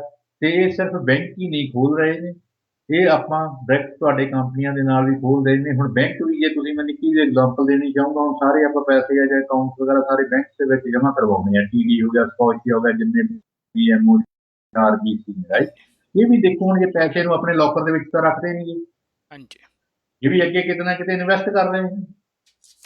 ਠੀਕ ਆ, ਤੁਹਾਨੂੰ ਇਹ ਜਿਹੜਾ ਵੀ ਤੁਸੀਂ ਇਨਵੈਸਟ ਕਰਦੇ ਹੋ ਉਹਦੇ ਚੋਂ 1 ਜਾਂ 2% ਆ ਲੌਂਗ ਟਰਮ ਦੇ ਵਿੱਚ ਇਹ ਦੇ ਰਹੇ ਨੇ ਤੇ ਆਪ ਇਹ ਅੱਗੇ ਦੀ ਜਾ ਕੇ ਤੁਹਾਡੇ ਪੈਸੇ ਕੋਈ ਕਿੰਨੇ ਪੈਸੇ ਬਣਾ ਰਹੇ ਨੇ। ਸੋ ਮੈਂ ਇਹੀ ਆਪਣੇ ਸਾਰੇ ਸਰੋਤਿਆਂ ਨੂੰ ਕਹਿਣਾ ਚਾਹੁੰਦਾ ਵਾਂ ਕਿ ਤੁਸੀਂ ਵਿੱਚੋਂ ਇਹਨਾਂ ਨੂੰ ਸਕਿਪ ਕਰਕੇ ਡਾਇਰੈਕਟ ਕੰਪਨੀ ਦੇ ਨਾਲ ਤੁਸੀਂ ਇਨਵੈਸਟ ਕਰੋ ਤੇ ਉੱਥੋਂ ਜਿਹੜੀ ਹੈ ਕਿ ਤੁਹਾਡੀ ਜਿਹੜੀ ਗਰੋਥ ਆ ਤੁਹਾਡੀ ਬੈਟਰ ਹੋਊਗੀ ਤੇ ਇਨਫਲੇਸ਼ਨ ਨੂੰ ਬੀਟ ਕਰਕੇ ਨਾਲੇ ਤੁਹਾਨੂੰ ਆਪਣੇ ਪੈਸੇ ਦੇ ਉੱਤੇ ਗਰੋਥ ਦਾ ਪਤਾ ਲੱਗੂਗਾ ਕਿ ਕੀ ਆ ਰਹੀ ਹੈ, how much money you can save with compound interest, ਤੇ ਤੁਹਾਡੀ ਮਨੀ ਹੈ ਜਿਹੜੀ ਆਉਣ ਵਾਲੇ ਟਾਈਮ ਦੇ ਵਿੱਚ ਕਿਸ ਤਰ੍ਹਾਂ ਡਬਲ ਹੋ ਜਾਂਦੀ ਤੇ ਤੁਸੀਂ ਆਪਦੀ ਰਿਟਾਇਰਮੈਂਟ ਦਾ ਬਹੁਤ ਹੀ ਪ੍ਰੋਪਰ ਵੇ ਦੇ ਨਾਲ ਉਹਨੂੰ ਪਲਾਨ ਕਰਕੇ ਤੇ ਉਹਦਾ ਇੰਜੋਏ ਲੈ ਸਕਦੇ ਹੋ। ਠੀਕ ਆ ਅਮਰਤ ਜੀ। ਸੋ ਅਮਰਤ ਜੀ, ਤੁਹਾਡਾ ਬਹੁਤ ਬਹੁਤ ਧੰਨਵਾਦ ਅੱਜ ਫਿਰ ਇੱਕ ਵਾਰ ਇਸ ਪ੍ਰੋਗਰਾਮ ਦੇ ਵਿੱਚ ਸਾਡੇ ਨਾਲ ਗੱਲਬਾਤ ਕਰਨ ਦੇ ਲਈ। ਸੋ ਅਸੀਂ ਤੁਹਾਡਾ ਧੰਨਵਾਦ ਕਰਦੇ ਹਾਂ ਕਿ ਤੁਸੀਂ ਹਰ ਐਤਵਾਰ ਨੂੰ ਸਾਡੇ ਲਈ ਜਿਹੜਾ ਉਹ ਟਾਈਮ ਕੱਢ ਕੇ ਸਾਡੇ ਇਸ ਪ੍ਰੋਗਰਾਮ ਦੇ ਵਿੱਚ ਆਉਣੇ ਹੋ ਤੇ ਜਾਣਕਾਰੀ ਜਿਹੜੀ ਉਹ ਸਾਂਝੀ ਕਰਦੇ ਹੋ। ਸੋ ਅਮਰਤ ਜੀ, ਮੈਂ ਇੱਕ ਵਾਰ ਫਿਰ ਤੁਹਾਡਾ ਧੰਨਵਾਦ ਕਰਦਾ ਹਾਂ। ਸੋ ਮੈਂ ਉਮੀਦ ਕਰਦਾ ਹਾਂ ਕਿ ਅਗਲੇ ਐਤਵਾਰ ਫਿਰ ਤੁਸੀਂ ਕੋਈ ਨਵੀਂ ਜਾਣਕਾਰੀ ਜਿਹੜੀ ਉਹ ਸਾਡੇ ਸਰੋਤਿਆਂ ਦੇ ਲਈ ਲੈ ਕੇ ਆਓਗੇ। ਸੋ ਜਾਂਦੇ ਜਾਂਦੇ ਪ੍ਰੋਗਰਾਮ ਸਮਾਪਤ ਕਰਨ ਤੋਂ ਪਹਿਲਾਂ ਤੁਸੀਂ ਆਪਣਾ ਕੋਈ ਮੈਸੇਜ ਸਾਡੇ ਸਰੋਤਿਆਂ ਦੇ ਤੱਕ ਪਹੁੰਚਦਾ ਕਰਨਾ ਚਾਹੁੰਦੇ ਹੋ? ਮੈਂ ਤੇ ਇਹੀ ਕਹਿਣਾ ਚਾਹੁੰਦਾ ਵੀ ਸਾਰਿਆਂ ਨੂੰ ਕਿ ਜਿਹੜਾ ਵੀ ਹੈਗਾ ਪਹਿਲਾਂ ਆਪਦੀ ਸਿਹਤ ਦੇ ਉੱਤੇ ਆਪਦੇ ਆਪ ਨੂੰ ਤੁਸੀਂ ਘਰ ਦੇ ਵਿੱਚ ਰਹੋ, ਜੇ ਐਡਵਾਈਸ ਤੁਹਾਨੂੰ ਗਵਰਨਮੈਂਟ ਨੇ ਦਿੱਤੀ ਹੋਈ ਆ ਸੋਸ਼ਲ ਡਿਸਟੈਂਸਿੰਗ ਦੇ ਉੱਤੇ ਕੰਮ ਕਰੋ, ਆਪਦੇ ਹੱਥ ਹੈ ਜਿਹੜੇ ਹਰ ਕਿਤੇ ਵੀ ਕਿਤੇ ਜਾਂਦੇ ਹੋ ਤਾਂ ਥੋੜ੍ਹੇ ਟਾਈਮ ਬਾਅਦ ਧੋਂਦੇ ਰਹੋ, ਉਹਨਾਂ ਨੂੰ ਸਾਫ਼ ਰੱਖੋ। ਤੇ ਜਿਹੜਾ ਬਾਕੀ ਕਿਸੇ ਵੀ ਭੈਣ ਜਾਂ ਭਰਾ ਨੂੰ ਕੋਈ ਇੰਸ਼ੋਰੈਂਸ ਜਾਂ ਕੋਈ ਇਨਵੈਸਟਮੈਂਟ ਦੇ ਬਾਰੇ ਕੋਈ ਵੀ ਨੌਲੇਜ ਉਹਨਾਂ ਨੂੰ ਚਾਹੀਦੀ ਹੋਈ ਜਾਂ ਉਹ ਕਿਤੇ ਇਨਵੈਸਟ ਕਰਨਾ ਚਾਹੁੰਦੇ ਨੇ ਤਾਂ ਉਹ ਫੀਲ ਫਰੀ ਉਹ ਮੈਨੂੰ ਫੋਨ ਕਰ ਸਕਦੇ ਨੇ। ਮੇਰਾ ਫੋਨ ਨੰਬਰ 4034835266 ਆ। ਦੂਜੀ ਗੱਲ, ਜਿਹੜਾ ਕੋਈ ਬੰਦਾ ਇਹਦੇ ਵਿੱਚ ਇਸ ਫੀਲਡ ਦੇ ਵਿੱਚ ਆਉਣਾ ਚਾਹੁੰਦਾ, ਕੋਈ ਵੀ ਐਡਵਾਈਜ਼ਰ ਬਣਨਾ ਚਾਹੁੰਦਾ ਤਾਂ ਉਹਨਾਂ ਨੂੰ ਕੋਈ ਇਹਦੇ ਵਿੱਚ ਲਾਇਸੈਂਸਿੰਗ ਦੇ ਵਿੱਚ ਪ੍ਰੋਬਲਮ ਆ ਜਾਂ ਕੁਛ ਹੈਗੀ ਤਾਂ ਮੈਂ ਉਹਨਾਂ ਦੀ ਵੀ ਹੈਲਪ ਕਰ ਸਕਦਾ ਤੇ feel free to they can contact me. ਠੀਕ ਆ ਅਮਰਤ ਜੀ। ਸੋ ਅਸੀਂ ਆਪਣੇ ਸਰੋਤਿਆਂ ਤੋਂ ਹੁਣ ਆਗਿਆ ਲੈਂਦੇ ਹਾਂ। ਪ੍ਰੋਗਰਾਮ ਦਾ ਸਮਾਂ ਜਿਹੜਾ ਉਹ ਸਮਾਪਤ ਹੈ। ਸੋ ਅਗਲੇ ਹਫਤੇ 12 ਵਜੇ ਕੈਲਗਰੀ ਦੇ ਟਾਈਮ ਦੇ ਅਨੁਸਾਰ ਅਸੀਂ ਫੇਸਬੁੱਕ 'ਤੇ ਫਿਰ ਆਪਣਾ ਪ੍ਰੋਗਰਾਮ ਜਿਹੜਾ ਉਹ ਲਾਈਵ ਲੈ ਕੇ ਆਵਾਂਗੇ। ਇਸ ਤੋਂ ਇਲਾਵਾ ਅਸੀਂ ਇਹੀ ਪ੍ਰੋਗਰਾਮ ਜਿਹੜਾ ਉਹ YouTube ਚੈਨਲ ਆਪਣੇ ਮੇਰਾ ਪੰਜਾਬ ਲਾਈਵ 'ਤੇ ਉਹ ਵੀ ਅਸੀਂ ਅਪਲੋਡ ਕਰ ਦਿੰਦੇ ਹਾਂ। ਤੁਸੀਂ ਬਾਅਦ ਦੇ ਵਿੱਚ ਵੀ ਇਹ ਜਿਹੜਾ YouTube ਚੈਨਲ ਦੇ ਉੱਪਰ ਸਾਡੇ ਪ੍ਰੋਗਰਾਮ ਜਿਹੜੇ ਉਹ ਸੁਣ ਸਕਦੇ ਹੋ, ਦੇਖ ਸਕਦੇ ਹੋ। ਸੋ ਸਾਰੇ ਹੀ ਸਰੋਤਿਆਂ ਨੂੰ ਇੱਕ ਵਾਰ ਫਿਰ ਮੈਂ ਜਾਂਦਾ ਹੋਇਆ ਸਤਿ ਸ੍ਰੀ ਅਕਾਲ। ਸਤਿ ਸ਼੍ਰੀ ਅਕਾਲ।